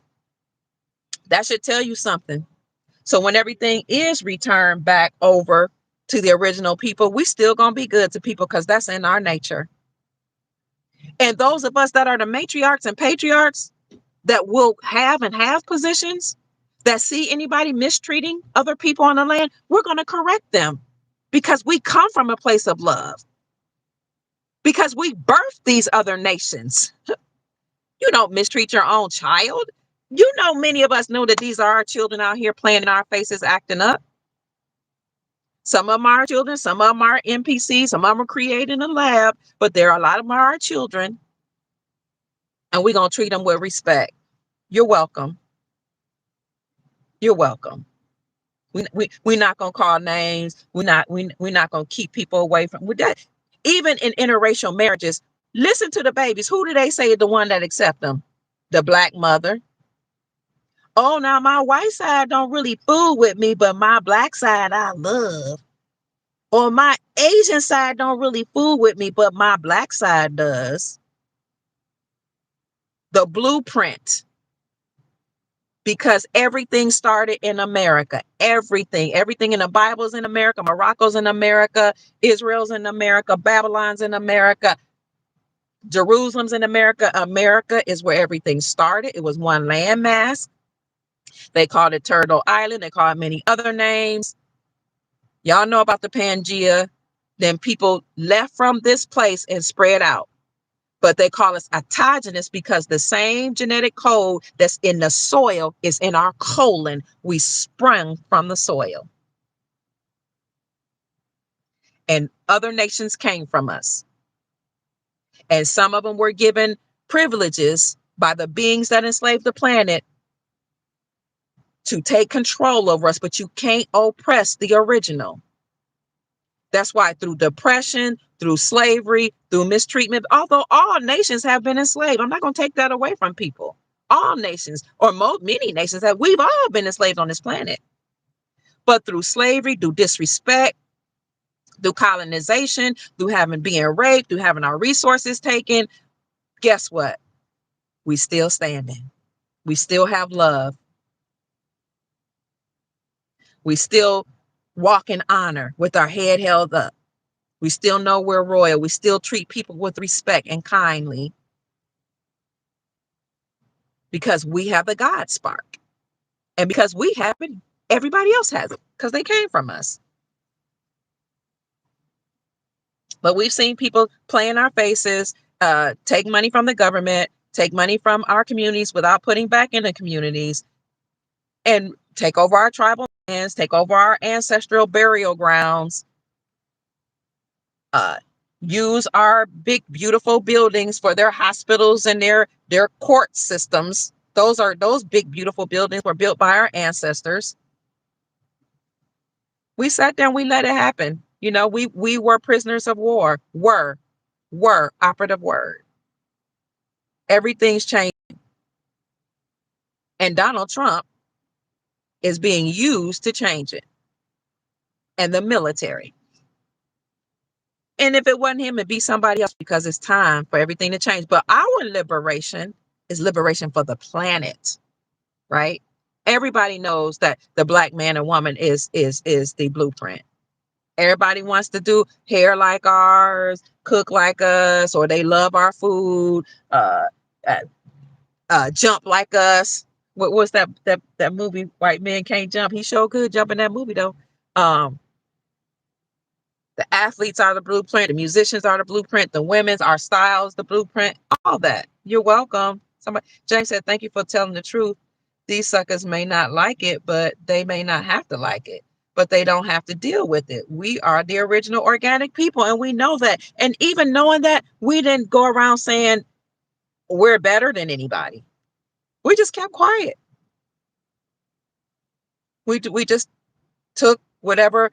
I don't know if it was because it was prophecy. I don't know if maybe we did something that we deserved, so-called deserve. I don't know why it happened. I don't know if maybe these beings on the planet got a problem with whatever entities we came from.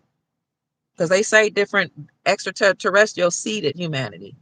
So I don't know. I know it's some bloodline wars going out that's playing out on Earth that has occurred in other on other Earth planes, other planets. So I don't know why we went, but we ain't the only ones went through anything because the original slaves were Slavics. Isn't that a European nation? So everybody is going to be repaired or restored because this is our time. The most challenged people because we come from the Most High. Thank you. You heard from the horse's mouth that they are claiming blackness, and looked at me and I said, you can claim blackness because I'm not black, right? I'm an American Indian and this is our land and it's coming back. It is. It's all being returned. And that's good news for the whole world. It is. It's just that the people that got all these benefits have become entitled and spoiled, and they don't want to go back to their ancestral lands. They want to enjoy what our ancestors left for us. And I've heard people say all the borders should be open. People should be able to travel where they want to go. Shoulda, woulda, coulda. But it has to happen in an orderly fashion. And you don't get to determine who makes rules on somebody else's land. It's people's best bet to go back to their own land and make the rules there.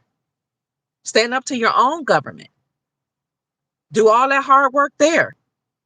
Change your own policies. See, sweep around your own front door before you try to sweep around mine. Go clean up your area. Just like me, I'm not going to come to your country and tell you what I should be able to do. I should be able to stay in your land. I should be able to wave my flag. I should be able to take these benefits. I work harder than your people. Do you know you can't even get a job when you go to other countries? You better come with Social Security, disability, retirement, savings or something. And when that runs out, you're going to take your little happy tail right on back home. Because ain't no government welfare or benefits or jobs coming to you. You better create something. And whatever you create better be for the people, the benefit of the people. And you best be hiring some of them folk too. I've traveled. Ain't no free handouts. The government don't even take care of their own people in some of these countries. These people in other countries are enterprising. They will have markets. Go to an African nation. You see, it's beautiful. I mean, we call it hustling. They are out there from sun up to sun down, selling their products, selling furniture they made, food they made, clothes. It's beautiful. Going to different markets. I mean, it can be overwhelming, but they don't get government benefits, welfare, Section 8. They just came over here and got happy. God bless them. The government allowed that to happen. They enabled it, but the time is up. Temporary protected status ends for our Somalian community on March 17th. The 2-year humanitarian visas for our Cuban relatives and Nicaragua, Haiti, and Venezuela, that's up. I heard that Ukrainians were getting deported too. So whatever their temporary protected status is, it may be up too.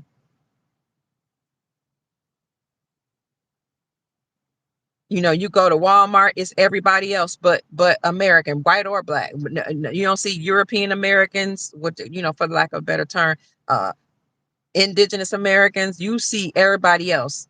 Walmart, banks, heck, hospitals, schools. We've gotten so full of everybody else that everybody's speaking their own language. We don't even have a unified language. And people will say, that's beautiful, that's beautiful. It's confusion. Because you don't understand me, I don't understand you. I'm getting frustrated because this is my home. Our language is English.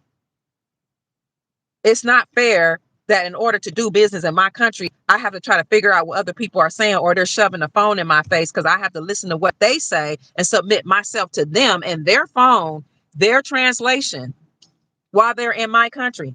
And I have to give I'm going out of Walmart and I see people that's not even from here stopping me at the door trying to check me to see if I stole something from a store on my land, reading my receipt. And I'm respectful because they only doing their job.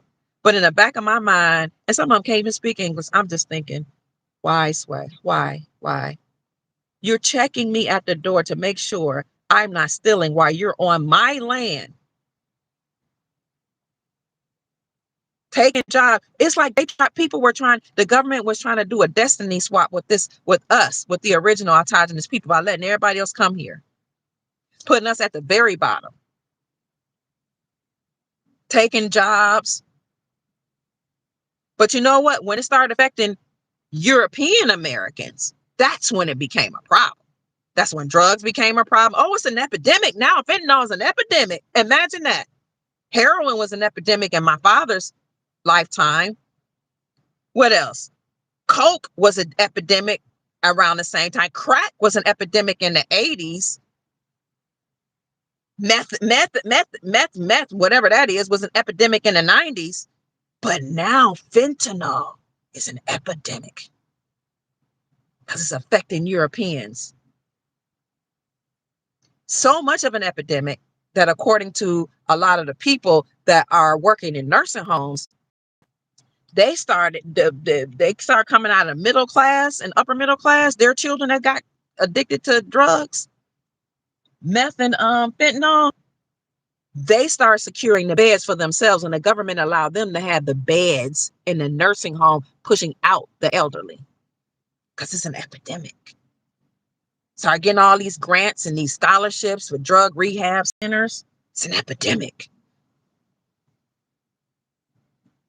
Because whoever enslaved the planet, they don't like none of us. They're like, we would get the original first. We'll enslave them, get them on drugs, have them fighting each other, killing each other. And we'll allow everybody else to come and make them think they better. And then we'll do the same thing to them.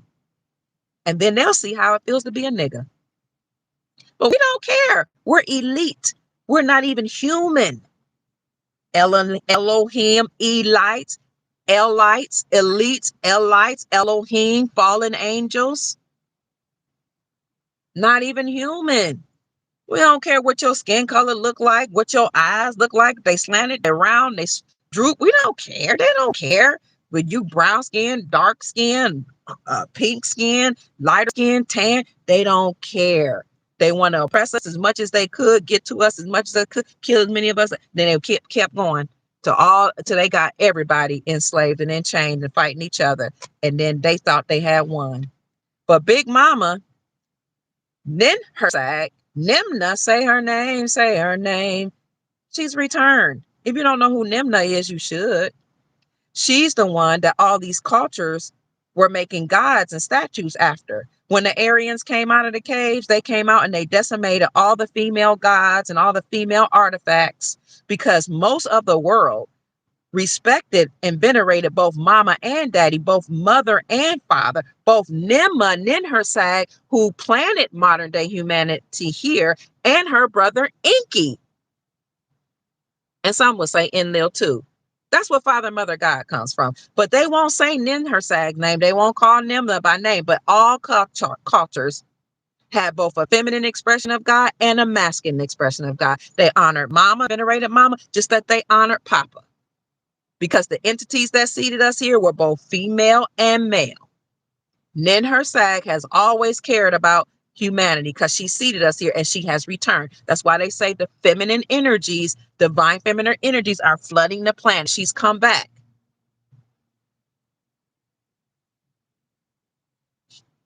Enki, Enlil, and Ninhursag planted humanity here against the council. They did not ask their father Anu of the Anunnaki beings if they could do that. They did it against his will.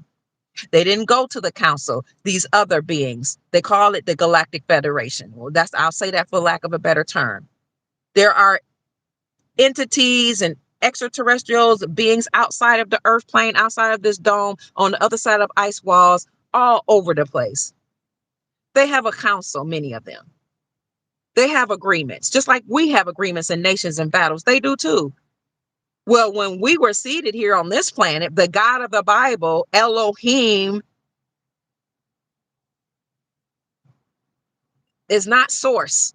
That's the way I understand it. Not source, not the energy from which we all come. There are creator gods and beings all over the place, but they seated us here. They weren't supposed to. I can't remember if it was Enki or Enlil. One of them didn't like the creation. They got in trouble because Anu didn't give. This is according to Sumerian text. Sumerian, I'm talking about legacy now, you know what they say. This is according to the stories. One of them was upset. They didn't really like the fact that we were allowed created. Now that we created here from these extraterrestrial beings, we got the ancestors and the genetic code of higher beings, gods. We were left down here and were supposed to be allowed to ascend. That's where the Tower of Babel came. We were trying to reach higher heights, higher ascension, reach ascension of consciousness, higher levels of consciousness. They call it reach heaven in the Bible, higher state of consciousness. But they seated us here. They left. Other entities came and enslaved us. But one of the brothers would come back and teach us about war, teach us about politics, teach us about building. This is the Sumerian text. I'm not saying it's true or not. The other brother allegedly was like, we just need to get rid of them. We weren't supposed to create them anywhere. That's where the story of Noah's Ark came, the flood. Other texts call it the deluge, the deluge. The Sumerian text called it, other texts called the deluge. They tried to wipe us out through a reset and get rid of the human population. We were becoming very smart. We were ascending to our God selves. We were building, we were living certain lifestyles. One of the brothers tried to, many resets got rid of us. Ninhursag has always felt, you know how mama is, big mama is. You can mess with anything and anybody but my babies. The legend goes that she has returned, and some of the other ancestors and other beings that are working to help liberate us from the reptilians, some of the draconians, and other beings that came here, not only enslaved us, messed with our DNA, messed with our genetic codes, used our genes and our blood with other entities and created other beings, cut down our life. We used to live hundreds of years and sometimes thousands of years. We used to be even taller because we came from the giants, the angels, the extraterrestrials. Some of them are so big, and when we see them today, we're going to be scared out of our minds. But we are going to meet some of them. Some of us going to be scared or taken off guard. We used to be tall. We used to live long. Our bones would regenerate. Our teeth, you get a second set of teeth, but they used to just regrow whenever they would fall out. They tampered with our genetics. The other beings that came here, and they did experimentations on us and made it with us and caused wars and all this. But you know how they talk about Father Abraham, Father Enki, Enlil, they taught some of the stuff to the humans anyway, before before these beings. So now Ninhursag has come back. They don't want you to know, like Chief Rod Hayes always said, most of the societies were matrilineal anyway. That's what's coming back. Because Ninhursag seeded us here. Nimna seeded us here. That's her other name. That's why all these nations have female gods. But the land and the inheritance, inheritance,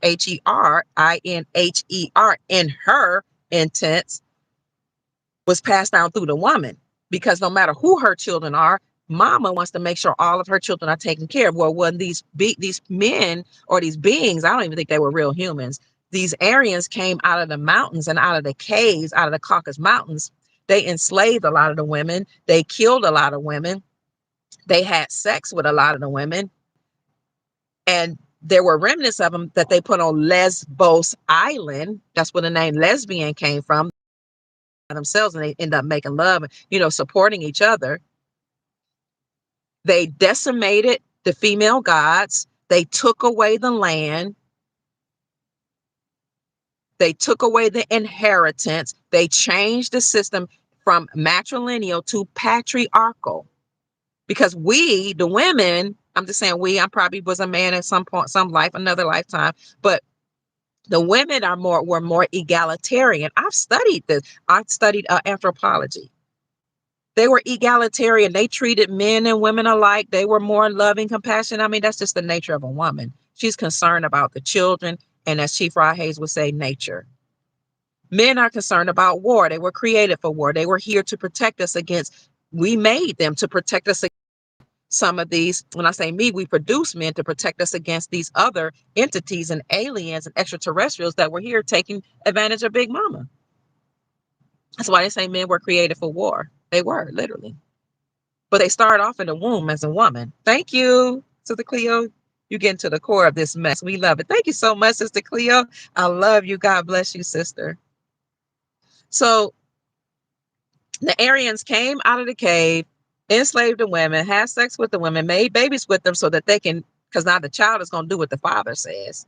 Put some of them on Lesbos Island. That's where lesbian came from. Took all away the land and stored a system, an ideology called patriarchy. I'm not against patriarchy. Honey child, I love me some men. Okay. And I even know how to operate within patriarchy and still get what I want. because I know how to satisfy the ego of a man. I know how to talk to his ego. I know how to love him and take care of him and make love to him. So I don't have anything against patriarchy. I'm just telling you the ideology of patriarchy that these Aryans put here was very poisonous and venomous. So then they came up with a system of marriage that wasn't like what we had. People want to talk about polygyny before that. See, they don't want to talk about what came before that because they don't want to do the research. They just want to figure out what satisfies their penis. Before that, women was running governments. Women were doing things. Oh, that goes back to my point that in the womb, you start off as female. If you're going to change into male, your clitoris drops and hangs and forms to a penis. Your ovaries drop and form into testicles. You have breasts like women, but you can't get milk out of them because the male species is actually the recessive gene of a woman. The Y chromosome is an incomplete X. They have recessive genetics. And it's okay. We love them. They came from, I keep telling you, I love me some men. But they have recessive genetics. The Y is, look at the Y. It's an incomplete X. The woman is dominant. It came from their sac. Thank you so much for the cash up blessing. So Cleopatra, thank you. God bless you. So when the Aryans came, they decimated the female gods. That's why women are confused now. We don't have anybody to look up to. We don't know the feminine expression of God. We don't have any role models. All we see is a God of war who hates people that say, go and kill up everybody, take over the land, do war, do this or I'll kill you, sacrifice your child. That's the God of the Bible. That's an entity. That's not source. And it doesn't represent men either. So women are confused because we don't have a feminine expression of God. They decimated them. They got rid of them. They wrote them out. They created this Adam and Eve story saying we came from the rib of a man, which is not even biologically possible. But the man came from us. How do you know man came from women? Okay, let me just do basic science, biology. Everybody has a navel. A navel's attached to an umbilical cord. An umbilical cord comes from the womb of a woman. Started out as women. That's why parthenogenesis was a thing, and it still is. If you want to see women procreate and have babies on their own, if men aren't around, it will happen naturally. It happens in species and nature. But people that get mad about it, their little egos get hurt. Oh, no, that can't be true. I don't see it happening today. You haven't studied. So the Aryans came out of the cave, enslaved the women, took away their property, raped them, took away the men that we had here to protect us, instilled their patriarchal system. Again, I'm not against patriarchy, I'm talking about theirs. And then they created marriage so the marital system as we know it, so that they could take over Big Mama's property and her inheritance. And this is why they have marriage in such a way that the woman belongs to the man, because now the Aryans stole the land from the women. Just like when the people came over here, they stole the land from Big Mama, and said it's a plantation, and we're gonna run it the way we want to run it, and we're gonna put a brother as the head nigga in charge, and he gonna whip y'all niggas into submission. Same thing happened when the Aryans. Where do you think they learned that from? I don't know who these beings are called the Aryans that came out of the caves. So now they enslaved the woman through their new marriage arrangement, because before you loved who you wanted to love. If you were polygynous, you were polygynous. If you wanted more mates, that's some systems did. That's some women loved whoever they had this man this time. Then when that relationship was over, they had that man. And then if that was over, they had that man, and they had babies by whoever they wanted to have babies by. Men say it's natural for a man to have sex with more than one woman. Well, it's natural for women to have sex with more than one man. It's just that society created laws so that we couldn't do it, and they put a system of shame so that we wouldn't do it, and then we dealt with repercussions of being called a whore or a hoe or a harlot. And I get it, but it's natural For a woman, if she has babies by this man and she says those genetics are nice and they're fine, but I see that man over there and I want to perpetuate those genetics. So now I'm going to have his children so I can increase my genetic pool and so I can have some strong male babies and some beautiful children with those genetics and Joe's. So when Angelina Jolie did, everybody applauded her. Thank you for the love. And we shame women. And I had all my children by one man because I didn't want the shame, not because I don't have a desire to have more than one man. Are you kidding me? Men are amazing. They're beautiful. I've seen men. I'm like, ooh, having children by that man. Oh my God, would be beautiful. And that man, and I see I can perpetuate those, and then I control myself. And the system that was put in place was to control the woman, applaud the man for creeping out, telling him, oh, it's just your nature. And you get patted up by the brotherhood. And, women have to stay because we're concerned about the family. I told my story earlier. Oh, we love the family. We're going to take it. We're going to take that. We took the cheating. We took the abuse. We took the misogyny. We took that we have to stay. We took it. We took it. We took it. We took it. But this new crop of women, y'all can't control her. I can't control her. I want to control her and rein her in. But she thinks she equal to a man. She like, I can lay with who I want to. I have babies by who I want to. I make just as much money. You ain't going to tell me what to do. I can't even control her. I want to draw her. But when the Aryans came out, they decimated our gods, got rid of that, put their own patriarchal god in place in monotheism over time, took over the land and captivated the woman's womb through marriage, and then said all seed that's coming out of her womb has to be my bloodline because I'm only going to perpetuate and provide for my bloodline. It makes sense. I'm not mad at it. But how did it start? It started from taking the land from Big Mama, from the women, because inheritance came through the woman. Why? Because a woman's going to take care of all the children. She don't care who the father was, but a man only wants to perpetuate his seed and take care of and provide for his seed. And we understand that. I'm telling you where it all started. When you study anthropology and you look at the relics and you study the culture and the different languages from all over the world, ancient artifacts, ancient language, ancient history, they can't argue with me. They can argue with other people who don't know what predated patriarchy, what predated polygyny was more like polyamory. I'm not saying we should go back to anything. I support monogamy, but what we're doing, when people are in a relationship, most people choose to or desire to be monogamous to that person at that time. Serial monogamy. Over time, kings were awarded more women and afforded more women to bring in the different cultures, to bring in the different tribes. But what happened before there was war? What happened before we had all that confusion? Let's talk about that, how it was peace on the planet, less war, and hardly any war when you study ancient artifacts from all over the landmass. Because women are concerned about children and nature. So you really want to talk about what's natural? It's peace, it's harmony, it's love, it's justice, all principles of what they call the Moorish dynasty, but principles of Mayat, who was a feminine expression of God. The Aryans came out here, taught this war culture according to my studies in anthropology, took over the women, enslaved the women, took over her womb, gave her his last name.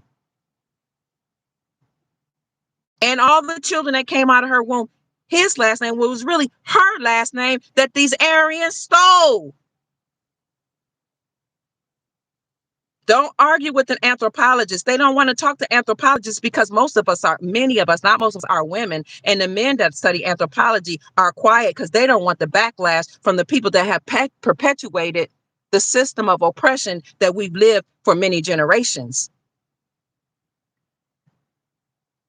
But now we're returning back to the way things are supposed to be. We're going to have to re-educate our women. We're going to have to teach them how to be loving, and harmonious, because some of them have had to work so hard and slave so hard, or have chosen to because of the programming and taking on the rhetoric of the people that enslaved and colonized us and the lifestyle, and we've gotten loose with our morals and our principles. There were certain things we never did.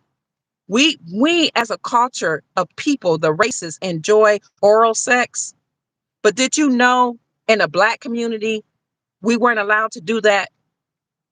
That's something that came out from Europeans. We weren't allowed to do that. Anal sex, I hear people doing. We weren't allowed to do that. We were taught animals do that. Our men went out and experimented with the European women that they were told to stay away from. They just had and brought some of those behaviors to their marriages and told the women that we had to do that, or else they was going back and tipping back out to go in their bars and creep out with the loose Caucasian women who wanted to disrespect their husbands and be free and stand with the niggas. Get a mandingo. Those cultural ways, oral sex, anal sex, that stuff we weren't allowed to. It wasn't even a part of our culture. Now we're doing stuff like that. Now we're loose with our principles. What I mean by loose with our lips, got that violent nature. Because a lot of these people that are violent, that colonized the world, they mix with Neanderthal ancestry. That's why their book said they came from the cave. We don't have Neanderthal ancestry, not the autogenous people. We didn't come from the caves. We weren't mixed with that Neanderthal. We ain't no monkey. They lied to us. They talking about themselves. Come on, survival of the fittest. Who has the superior genetics? Okay, you don't like that word. Who has the dominant genetics? They lied to us all. Thankfully, we're making love to each other and we're saving some of these other races that came from us through the melanin and through the genetics that were stolen. You know, Henrietta Lacks, she's just one person. They still taking our genetics. Why you think so many women in the Black community having hysterectomies? Why you think they take our blood every time you go to see a doctor? For something completely unrelated to blood, they want to check your blood because they're taking it for themselves so they can live longer. But these beings that came out of caves and came out of other land masses that came here to enslave the planet, their first victim were melanated people, because those are the first people. And they couldn't wait to get a hold of the woman to steal her inheritance and pass everything down to their seed and their friends and their alliances. Thank you for the Cash App blessing. Sister Shantae, God bless you. Everything is turning around. Wealth is being redistributed. Both man and woman going to be wealthy. We're going to have to do a whole new paradigm. Women don't need men for money. We appreciate them for their provision. I do. I love men. I love my sons. I love my grandson. I love my husband. I love men in general. I think they're amazing. I love the way they stand. I love the way they smell. I love the way their voices are thunderous and how it makes your heart pound. I love the way they scoop you up and say, I got you. I love the way they kick me some ends. I love the way Chief Mac sends me money every time I pick up the phone. Ding, ding, ding, ding, ding. Phone going off. From the chiefs of the soul tribe. I love the way men just take care of me, buy me clothes, send me money, send me cash apps, open doors, pay for my. I love men. What I'm saying is overall, wealth is going to be, men and women going to have wealth. So we got to think of a new paradigm. Women aren't going to be with a man just because he has money. That's good for the man, because now you know she's going to be with you because she loves you. But also, men are going to have to check their egos at the door. Women have learned, some of us know how to massage a man's ego, talk to his ego, pacify his ego. We love that. Those of us at the who have the art of sensuality, the art of femininity, we know how to caress a man and caress his ego, tell him how great and wonderful he is. What I'm saying is that a lot of men have an ego where their manhood is attached to the money that they make. But now everybody's going to be wealthy. Some of them don't want to be with a woman who's had many sex partners, even though they've ran through all the women in their community, but they want to somehow find this miraculous virgin that's never been touched. I get it though. I get it. Because if she's not sleeping around and she doesn't have all these experiences, she's not measuring anybody you up to anybody. You want to teach her something, you want to show her something, but the paradigm is shifting. Everybody's traveled the world now. Women travel alone. There's not too much, like, I don't say this out loud because I don't want to sound like I'm above and that I'm so, there's not much a man can really show me that I haven't already seen, experienced, or that I know. I've traveled the world. I'm educated. So most men wouldn't marry me because they can't show me new things, because I'm experienced, because I'm seasoned, because I'm wise, because I've raised children. I've raised communities of children. I've built I've built churches. I've taught pastors. I've led tribes. You know what I'm saying?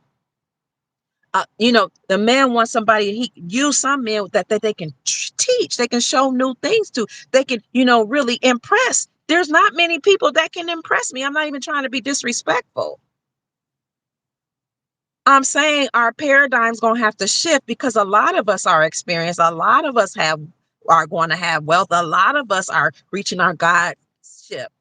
Some of us are surpassed self-actualization. Self-actualization, when you're reaching your full capacity, you're experiencing all areas of your brain. You're walking in your purpose. Now we've surpassed that. We've elevated beyond self-actualization. We're living in that, but now we've reached transcendence. Maslow's hierarchy of needs starts at the base that said people have to have their survival needs met: food, water, clothes, sex. That's at the base of the pyramid.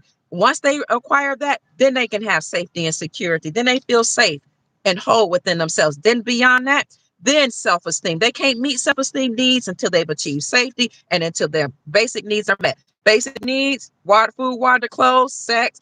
Above that, safety, security. Then you can feel uh is it self, no, it's love and belonging. Then it's self-esteem. Basic needs: food, water, clothes, sex. Then once you achieve that, you can have you achieve safety and security. You feel secure, you feel safe, you got a roof over your head. Then love and belong. You start to feel a sense of love. Once you get love and you attach to your community, then self-esteem needs are met. Then you start to feel really whole and good about yourself. And some people stop there. Above self-esteem, self-efficacy, I'm taking care of myself, I feel good, I got all my needs met. Then you reach self-actualization. Self-actualization, you have a mission, you have a vision, you have a purpose. You're walking in your purpose. You're doing what you came to do. Well, that's where Maslow's hierarchy of needs stopped, at self-actualization, reaching, maximizing your potential. They used to say Oprah Winfrey, when she was doing her show, she reached a maximum potential. That was what they would teach people. People that's doing what they came to do. Gandhi, but Big Mama maximized her potential when she took care of 13 children, raised 28 grandchildren and 48 great grands, and fed the community. She was just as important as these leaders that are put in front of us. Because Gandhi was a racist, they say, and only God knows what he did in his spare time, if he was a real person. And they say Mother Teresa wasn't a mother but a father. I mean, I don't know what these people are, who they are. I know Big Mama and Big. So there was another person that came along and revisited Maslow's hierarchy of needs. Abraham Maslow was a humanistic psychologist that came up with the hierarchy of needs, that pyramid of human needs. When that person came back and revisited, he added transcendence. Once you reach self-actualization, you can go higher, where you teach people and help them become self-actualized. That's what we're doing. We've reached or are reaching and living in transcendence. How you doing, sweetheart? I'm doing well. Oh, you on TikTok? No, baby, I'm doing a live. I'm on YouTube. That's your generation on TikTok. Right, right. One of the neighborhood young men. Y'all, people would call him YN. I don't even like that, but young man. So we've reached transcendence. I don't even know why I got off on Maslow's hierarchy of needs, but many of us have reached that, or we're reaching that place. So now covenant agreements will have to look different. I do need a man for protection. I don't need anybody to necessarily show me anything new. I mean, it would be nice, but I'm almost 60. So the whole paradigm of relationships and covenant will have to shift. Women are in leadership. Women are now were the mayors. A lot of that, and I'm not even trying to be equal to a man. I don't think I'm not equal to a man. I don't even want to be. I don't want to fight a war. I don't want to lift anybody. I don't want to build anything. But I'm saying, like, roles may be shifting, marital arrangements, covenants, agreements will be different. And just like the women are going to have to adjust, so are the men. And some of the men might have a hard time with that. Because let me tell you about this breed of woman. You cheat, these women will cheat back. Harder, bigger, better, faster. And they will put the cheating, lying ways of a man to shame. I'm not saying that's good. What I'm saying is what people have been allowed, what men have been allowed to get away with, because we were under a system of patriarchy, and it was a man's gonna be a man and boys gonna be boys, and we're gonna let you do whatever you want, and a woman gotta say no matter what. No. And I know we say, well, the government gave women benefits, and now we thought we were better than a man and gave us education. And yes. However, we had it before there was a government. We had education. We had land before there was colonization in the government. We had the inheritance. You see the word her right? It came through us. We all gonna have to do a paradigm shift and figure this out. The planet is changing. The energies are changing. Ninhursag is back. A lot of the elders are back. A lot of the ancestors have returned, and things have to balance out. So the scales were imbalanced. What I see with a lot of women is an overcorrection where they're like overly compensating. And I don't even think they're conscious of it. I think it's just the karma that's been sown into the earth plane of doing, they call it patriarchy. I don't call it patriarchy. I don't know what this is that they've sown, where they got all these phalluses up as statues. Everything's in the phallus, and they're always talking about sex and war and violence. I don't know what that is. I don't even call that patriarchy. And a woman, I'm okay with a woman taking a man's name in marriage because I perpetuate the vision of my husband. But what I'm not okay with is shaming a woman who wants to keep her own name and attach it to her husband's name. Like, why can't she perpetuate who her family is, or where she, now her children don't even know anything about her people because she's not allowed to talk about them. And her name doesn't even support her ancestry. No, no, no. Mm-mm. This group of women, you're not going to shame into only having a man's name. She's going to take her name and his name, and she's going to teach her children where her people come from too, on both of her sides, just like some of the Latin cultures do. So balance, harmony, balance the scales. Somebody's going to have to give. Some of the men going to have to give up some of this control. Some of the women going to have to yield and respect masculinity. But I'm just telling you the crux of where this hatred of women came from. Now is misandry, or hatred of men. Now that I'm telling you, these beings that are empowered and enslaved the planet, they don't care about none of us, any of us. They don't care about any of us, proper English. But it came from the beings that came out of the mountains and the caves that enslaved the women, decimated the female gods, took away the female veneration and reverence, and created a male worship of a god and monotheism and a male religion, and the creation story where a woman is coming from a man's rib, instead of telling it like it is, that we were both seated here by beings that came from other realms. I don't know where the original people came from. They said they were called the Ajiji. I don't know who they are, what they look like. They say the Anunnaki came here, tried to force the Ajiji to mine gold for them because the Anunnaki needed gold to cure their atmosphere. They didn't want to mine it themselves. They got the Ajijis. The Ajijis revolted against them, and then the Anunnaki allegedly created modern men and women. I don't know if they used the Ajiji genetics. I don't know what they did. I love you more, sisters. Stacy sending me a text. I love you. My homegirl from Kentucky. So we got to balance it out. We all are both male and female. But, women had a role and men had a role. But if you talk about the way things used to be before patriarchy, which men don't like to do, it was an egalitarian system.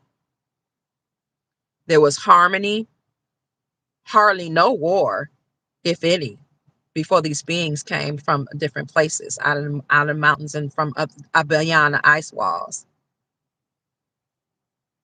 And the planet was balanced. It was warm, it was tropical, but it's going back to being tropical. Now we got deserts, no water, and a lot of war. Because remember, I love men. Just remember, their genetics are different. Their chromosomes is different from ours. The X is not complete. The X is, the Y is incomplete. You can see. Look at the tail. You got this, and you got the tail, but you got a whole missing part coming out. So of course they want war, and we need them for war to fight those beings that are enslaving us as a planet.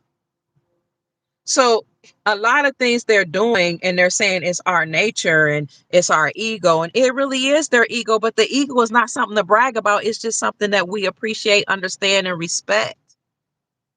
The ego is usually who you want to control or soothe one so that it don't get out of hand. We're just talking about the way, thank you for saying I'm live again. We're just talking about the way things were. So we balance the men out and they balance us out. A lot of things I've had to talk to the men, some of my sons and my family, because they rah and masculine, and I'm like, okay, calm. I get it, just calm a little bit, just calm, settle down. We're this and we're that, and we're men, and we're rah. I am man, see me roar, and a woman needs to. I get it, okay. So y'all saw me be very, very, submissive, but there's a side of me, I got masculine side of me too. That's why I'm a teacher. I'm using my masculinity right now. I don't teach with a sweet, pleasant, quiet, little shrill, humble voice. No, I teach with authority. I'm using my masculine energy to get a point across. But sometimes I have to tell them, calm down. And they'll say, it's just the nature of a man to rah. Yeah, it is, but you're going to have to hone that in.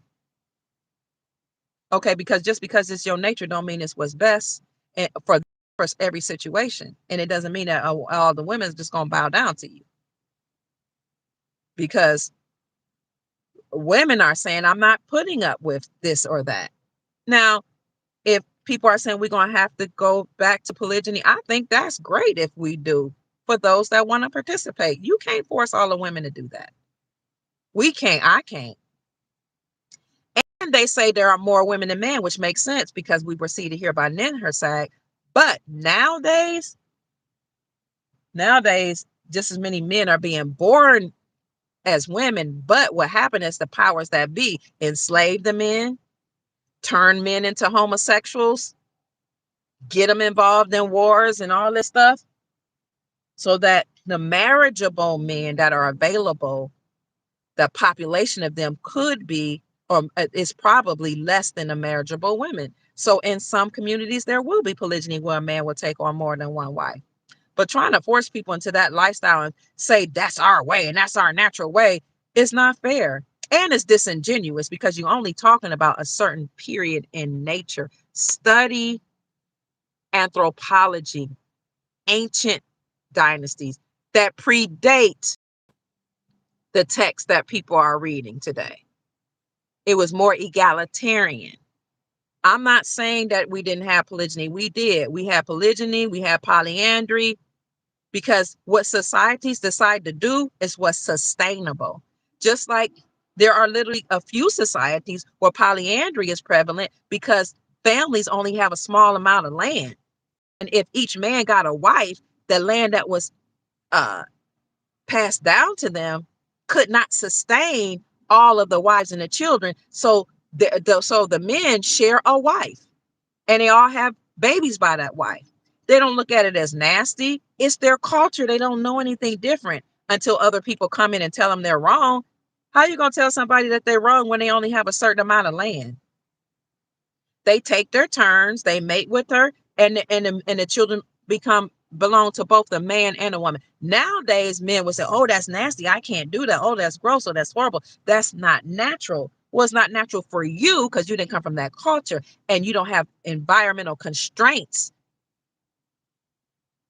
that says that you only have enough land to sustain a small family. A woman can only give birth every 9 months, right? Men love to bring that out to support polygyny, and I'm okay with that.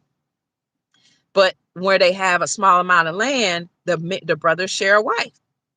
There are even some African nations that do that. They say the Maasai, the man, with his wife, this wife for the time being has another man, he takes his turn and he just says, "Okay, it's not my turn. She got somebody else in there right now." And they would interview those men like, "Don't you feel some type of way?" And it's like, "It's not my turn." Just like in societies where men have more than one wife, a woman understands there's a senior wife, and there are other wives. And she takes her turn and she has her own house and she has her own ways of doing things. We got to leave people's cultures alone, but also stop trying to shame people and force people into stuff because you want to satisfy your penis. Because some of these men, when you tell them, "Okay, let's practice polygyny," call up your wife and tell her, "I'm on board. Let's have a conversation." "Oh no, don't call my wife. Why would I bring my wife in this? Are you crazy?" Well, you said you're polygynous. It's your nature. And you want to do things right, the way we used to do them. Let's have a conversation with your wife. I'm on board. So is it polygyny that you're interested in? Because polygyny is supposed to perpetuate your genetics, supposed to be building up a community, an army, supposed to be working the farm. The women's supposed to be working together and getting along with each other. In some communities, they even make love to each other. Okay, so all I'm saying is if we really practicing polygyny, have a conversation with all the women, and the women really should be choosing the men, not the man choosing the woman, because he's going to choose what satisfies his penis. The woman is going to choose what's in the best interest of the community, typically speaking. If I'm practicing polygyny, I'm going to say to my husband, we should choose her because she and I can jive together. We can work together. We would get along together. I can teach her what you like. And I'll be okay because I had a say in it. Yes, I said women should be in control of polygyny if we have it, because we're not going to just see. And I have family that are still in the Muslim community, and I see how they practice polygyny. They just go and snatch up a woman and say, "This is my wife," and the other wife has to deal with it. And I see people outside of my family that have done, "Oh, I got this wife and I got that wife." Now, to my cousin's credits, they take care of all day. Well, I got a cousin got 28 children. He take care of every last one of them. Every last one of them, and the grandchildren. He has his own businesses. But the way I see a lot of people practice it is they go and get a woman or they cheat and then they force their woman into accepting it. That's not harmonious. That's not our original way. It's disrespectful. It's selfish. It's animalistic because you're going on your base nature, which is okay because we're animals too, mammals. But it's no regard for the wife. If you want to practice polygyny, bring your wife in on a conversation. And if she's not on board with it, be monogamous. You're the one that signed up for the agreement. I don't understand people that sign up for agreements and then step outside the marriage and say, "Well, it's not my nature." So I did whatever I wanted to do. I'm practicing polygyny. No, you're cheating, you're lying, you're stealing, you're being disingenuous, and you won't leave the wife because you rather have the comforts of your wife and all she provides and the structure and a harmonious family living and what it looks like and represents and all that she brings to you while you also enjoy other women. If you want to do that, then why don't you talk to your wife and bring her on board? But if she's not on board, then be monogamous or leave. Oh, but it's not that easy to leave. Women leave marriages more than men. Women leave, we stay. Well, hoorah for you if you stayed and cheated.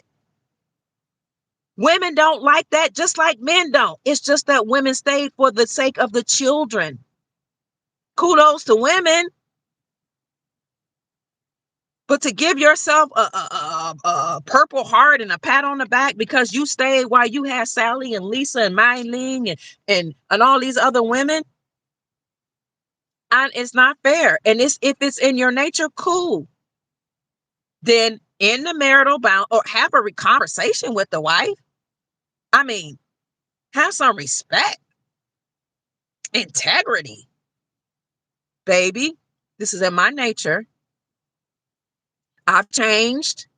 Or I've decided this is where I want to be right now. I want to be with some, oh, if I said that to my wife, she would leave or she would be mad. Oh, but you want me to be disrespectful. Disrespect your wife, your covenant agreement. Lay down with you. You're attractive. You can provide for me. But I was chancing destroying your home. I want the woman, the mistress, whoever, the extra wife, she gonna get the shame. You see the psychology of the people that's saying return back to the way it used to be, but have no integrity when you do it, and try to make women think, how you gonna be a man and tell a woman what's in her nature? Oh, it ain't her nature to have more than one penis. Well, why she doing it? Oh, it ain't in her nature to have more than one man. Then why she doing it? You can't tell a woman what's in her nature. It ain't in her nature because she's got it. You got to insert into her, and we push out. Well, baby, before polygyny, there was polyamory. And if it wasn't natural for a woman to have sex with more than one man, she would stay with one mate for life. That's what I mean by egos are going to have to be checked at the door, and paradigm shifts are going to have to occur. This is Dr. Kia Pruitt speaking. Everybody might have their own opinion for things, but speaking, going back to family, community, we're going to have to figure this out. First for ourselves, then for our family, and then for our community. What are we allowing? What are we accepting? What are the covenant agreements we're coming up with? I say covenant agreements instead of marriage because we're not going to have marriage licenses. We're going to do things tribal ways and the way families decide to do them. So going all the way back, respect Ninhursag and Nimna, say her name, research her. Why do you think the Pope kisses the feet of a Black Madonna, a dark-skinned woman? And I would say it all the time. A lot of people that go by the Catholic religion, and a lot of people, Rome, the Pope, they are wealthy, but they worship a melanated woman. They know about Ninhursag. They know who Big Mama is, and Mother God. They know their religions only talk about a masculine God because they want to keep everybody off balance. Well, if there was another system other than polygyny, how come nobody talks about it? The same way they don't talk about you being indigenous. The same way they don't talk about Black folks originating from America and lying and say we came from Africa. The same way they don't talk about indigenous people having dominant genetics. It doesn't support their system, their ideology. It doesn't support their program to tell you that we had egalitarian societies, that women ran the society and the men protect us and had war. Women provide just like men provide. Who you think? They always want to talk about their lion. The lioness is the one who goes out and get the food and bring it to the lion. I'm not even saying we're equal. I'm saying I support egalitarian communities where men are respected for what they contribute and they're honored and they're reverenced, and women are respected and honored and reverenced for what she brings, and how we're going to have to balance the scales. Say her name.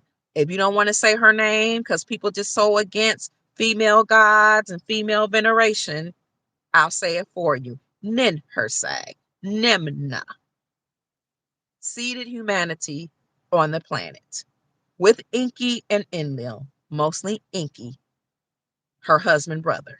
I think it was her half brother. So thank you so much, Sister Janine.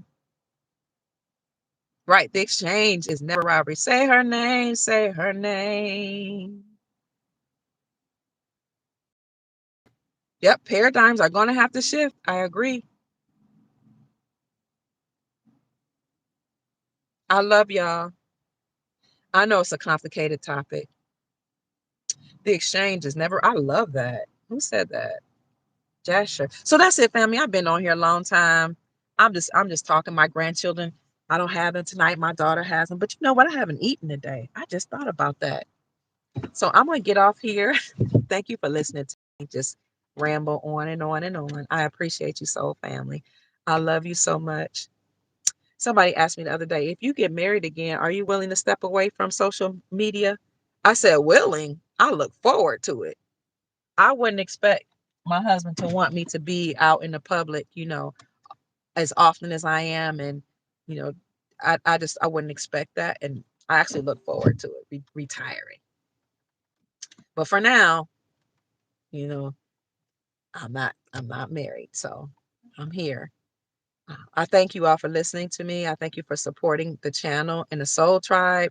I thank you for all the Cash App blessings. Thank you all so much for even the super stickers and the super chats.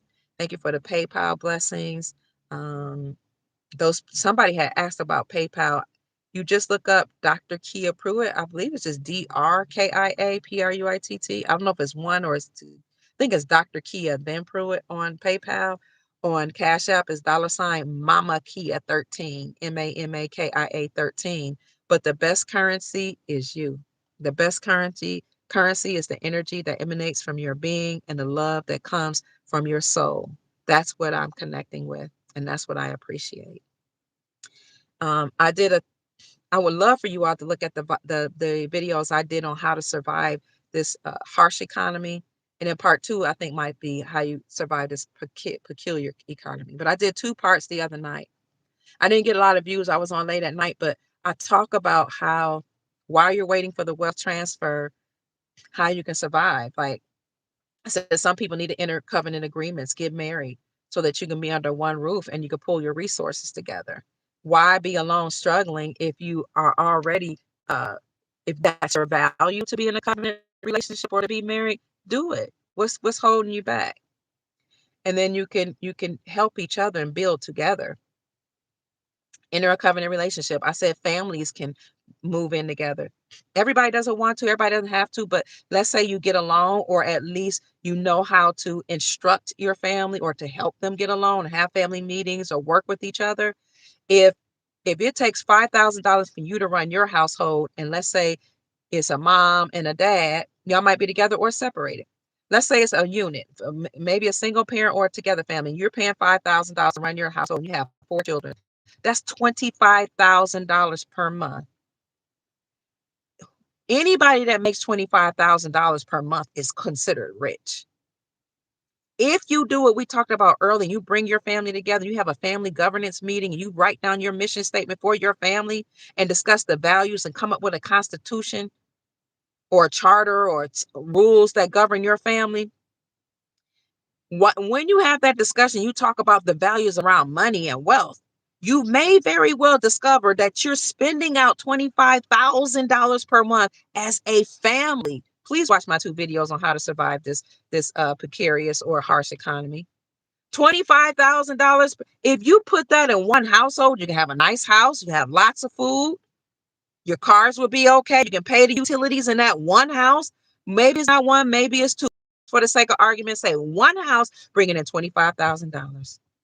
But everybody has to be on board. Everybody needs to listen to the matriarch or the patriarch of that house and pay.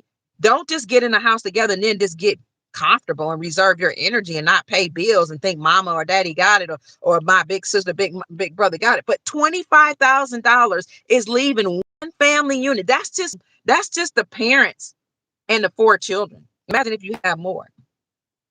25,000 times 10 is 250,000 plus another 50, $260,000 a year. So I said, you can get into a covenant union. Families can move together. I said, another way we can make it. And then who cares what the government, everybody else, you got $25,000 a month in the house. You can get silver and gold and food and seeds and land and build empires and businesses. You feel me? Get married, enter a union, families come back together, bring your elders closer to your home so they can help babysit, so you can work, so you can create businesses. Big mama, big papa, you're gonna have to, maybe, I know it's your time, you want to live your life, but think about the legacy and the grandchildren and the great grandchildren. Y'all know how that big mamas talk. To bring them children. Go and get your mom and your daddy. Say, have a conversation. If you move closer to home, we can help each other. We can take care of you. Remember the commercials? I fallen and I can't get up. If you fall, I'll be there. I'll be close. I'll be around. You can help me watch the children. Go and get your elders. Take them. If you can't afford and you have the energy to take them out of the nursing home. If you can't, at least the ones that can help you, and you can, they bring them closer. That's another thing you can do. If you need financial assistance, we have government aid. Everybody else and their mama taking government aid. You need TANF, temporary assistance for needy families. Apply for it. Get you some food stamps. Get you an EBT card and hold your head up high and go spend your food stamps, because it's coming out of your trust anyway. And just like everybody else and their mama can come on this land and get an EBT card, why can't you? You're American, or you're an American citizen, U.S. citizen. Get you some EBT. Or some TANF, Section 8, while it's here, is about to all end. Get it if you need it. It's only temporary, and you're doing it while you're figuring life out. Another thing, if you're disabled, stop putting it off. Go see your medical physician, get a statement, whether you got depression is a medical condition. In this society, it's a medical. If you're depressed, if you got anxiety, if you have bipolar, these are real things that people like to make fun of. But I've suffered from depression. I've had to see therapists and counselors. And I've said this before. I'm very open about that. I've been through a lot that people don't know about. Some people are born with chemical imbalances, just like some people are born with other physical ailments. And then some people go through trauma that cause chemical imbalances. Nevertheless, it's a chemical imbalance. If you need help, go get it. Go to ssa.gov, that's Social Security, and apply for Social Security disability. They will tell you how to get the disability. And you can get a monthly allotment for your disability. If you have a disability, whether it's physical, mental, psychological, get it. And if you have a disability, you can also, I forgot what it's called, but write off all your student loans. They'll be wiped out, paid off, wiped out, however. I used to know the whole process. I'll have to figure it out and remember. I'll have to recollect it. But you have a disability, you should know this. All your student loans will be forgiven. I don't care if you got $200,000, $400,000, $500,000 of them. So apply for Social Security if you have a disability. Go to your doctor appointments, get your medicine from the pharmacy every time. I'm not telling you to take them all, because some of them going to be a little crazy. They might be, I don't know. But at least pick them up. So why suffer when this is here for you? If you are a vet and you have any ailment, if you have depression, bad dreams, post-traumatic stress disorder, anxiety, a crooked finger, and I'm not trying to be smart, a gait that's a walk that's, not what it should be, a leg that's longer than the other. I depressed. I don't know, a toenail that's curved the wrong way. I'm being facetious, funny, but, and I'm not trying to be, but if you have it, I had an uncle that had nightmares, and it caused him to be violent because he was suffering from post-traumatic stress disorder. He had to go get help because he literally in the Vietnam War saw his buddies get blown up and almost got blown up himself, and was sent to kill out people that he didn't want to kill on a mission because he's serving his country. If you have a disability, or you could have a disability, you have any ailments and you served in the military, go see your doctor. Go to the VA, go see your counselor, and see if you qualify for partial disability, 100% disability, whatever. I'm talking about how to make it. You don't have to wait on a global currency reset. And then establish community. Get with the other vets. Get with people in your family, people in your community. Nowadays, we don't have community where we come together and we own the land, own the store, own the grocery stores, own the banks, own the schools. Now we just have neighborhoods where we just live around a bunch of strangers. Establish a community. Get you some benefits. See if you qualify. If you have student loans, go to nelnet.com, NELNET.com, or is it .ed, one of them. Go ahead and create an account with your password and username. You should see all your student loans there. Apply for a forbearance. A forbearance means if you can't pay it, you don't have the money. Listen, I understand that if I don't pay this loan right now, it's going to accrue interest, but I don't have the money. Qualify.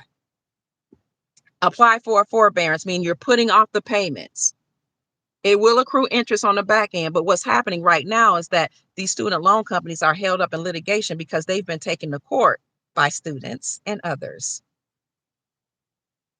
And it's held up in litigation. And I just look on my post section. I hope it's for the whole, I don't think it's just for the members.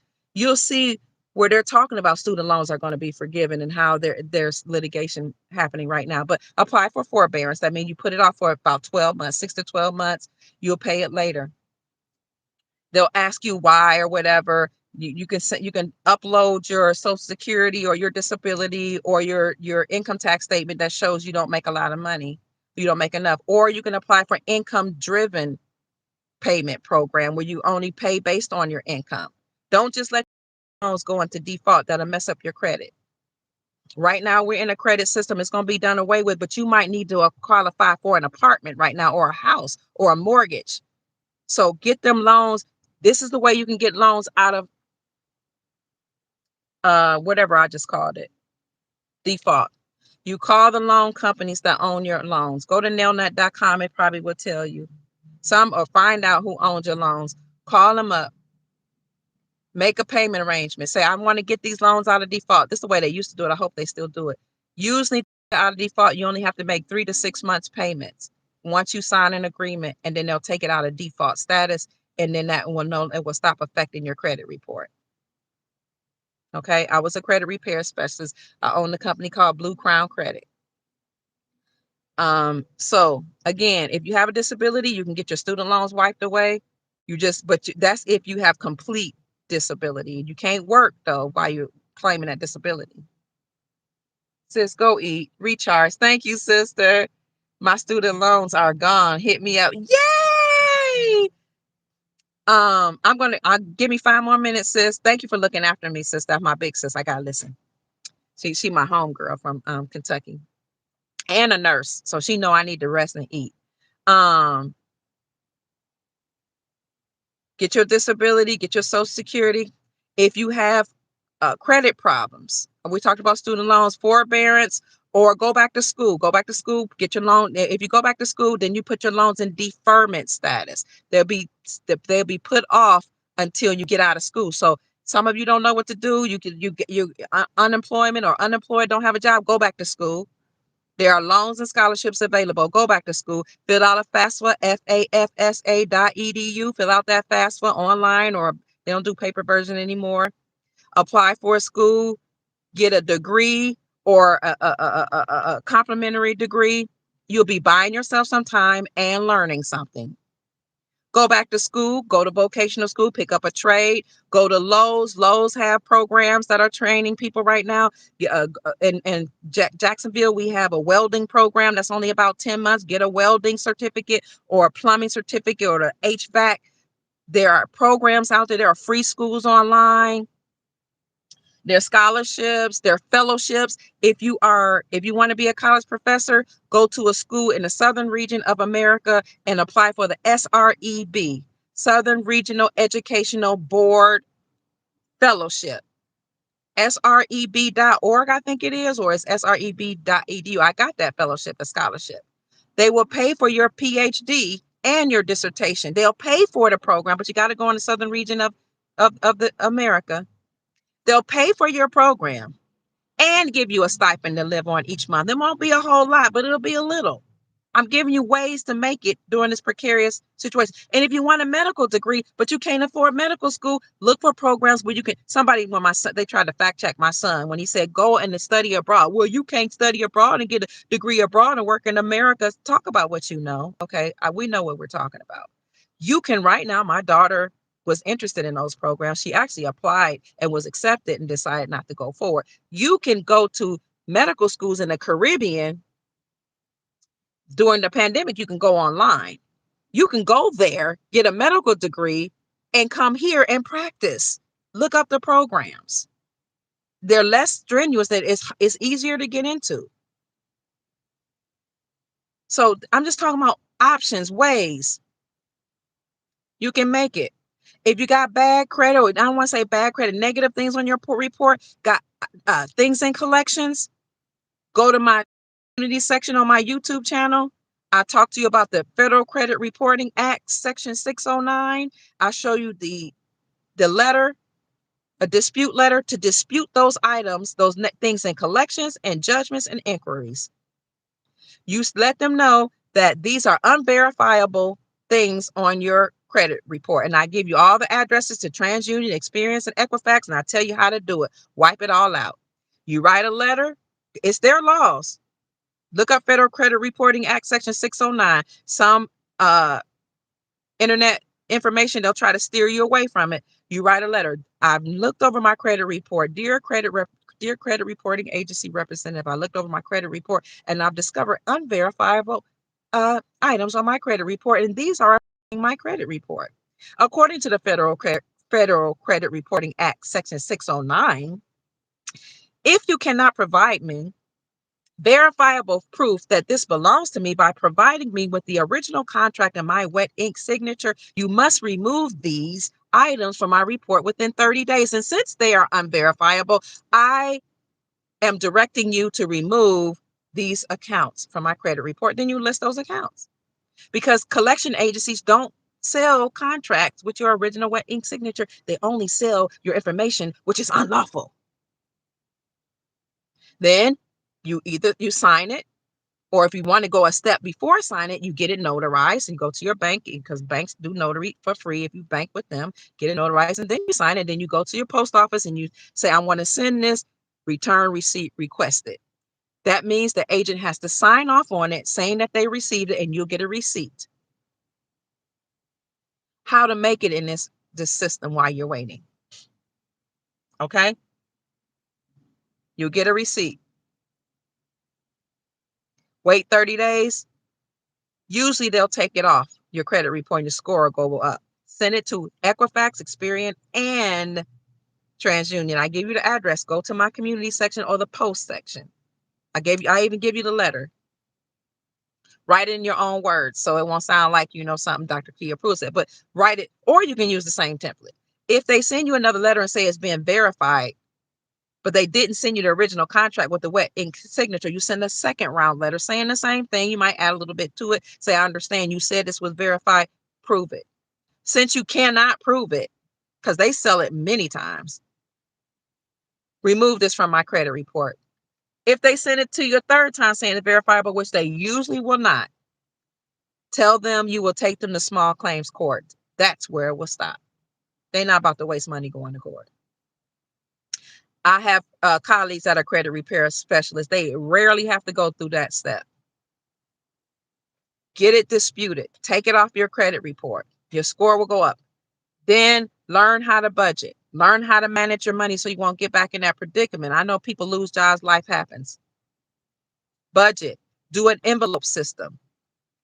Well, we used to. We don't have cash anymore. Most people using credit cards, but the envelope system, you put money aside for your living, your mortgage, or your rent. Put money aside for food. Put money aside for entertainment, and in separate envelopes, and you only use that money for what it's allotted for. But get those items disputed off your credit report. If you have a credit card, if you have a credit limit, only spend up to 9%, less than 10% of your credit limit. If you go beyond 10%, it drops your score or it will keep it stagnant.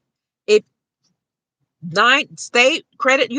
your credit card gives you a limit, they don't teach you this, of $300, you shouldn't be spending more than $30. You just don't know that. You weren't told that. But if you just have, then 30% is the maximum you should be spending. If you go over 30% of your credit limit, your score will drop.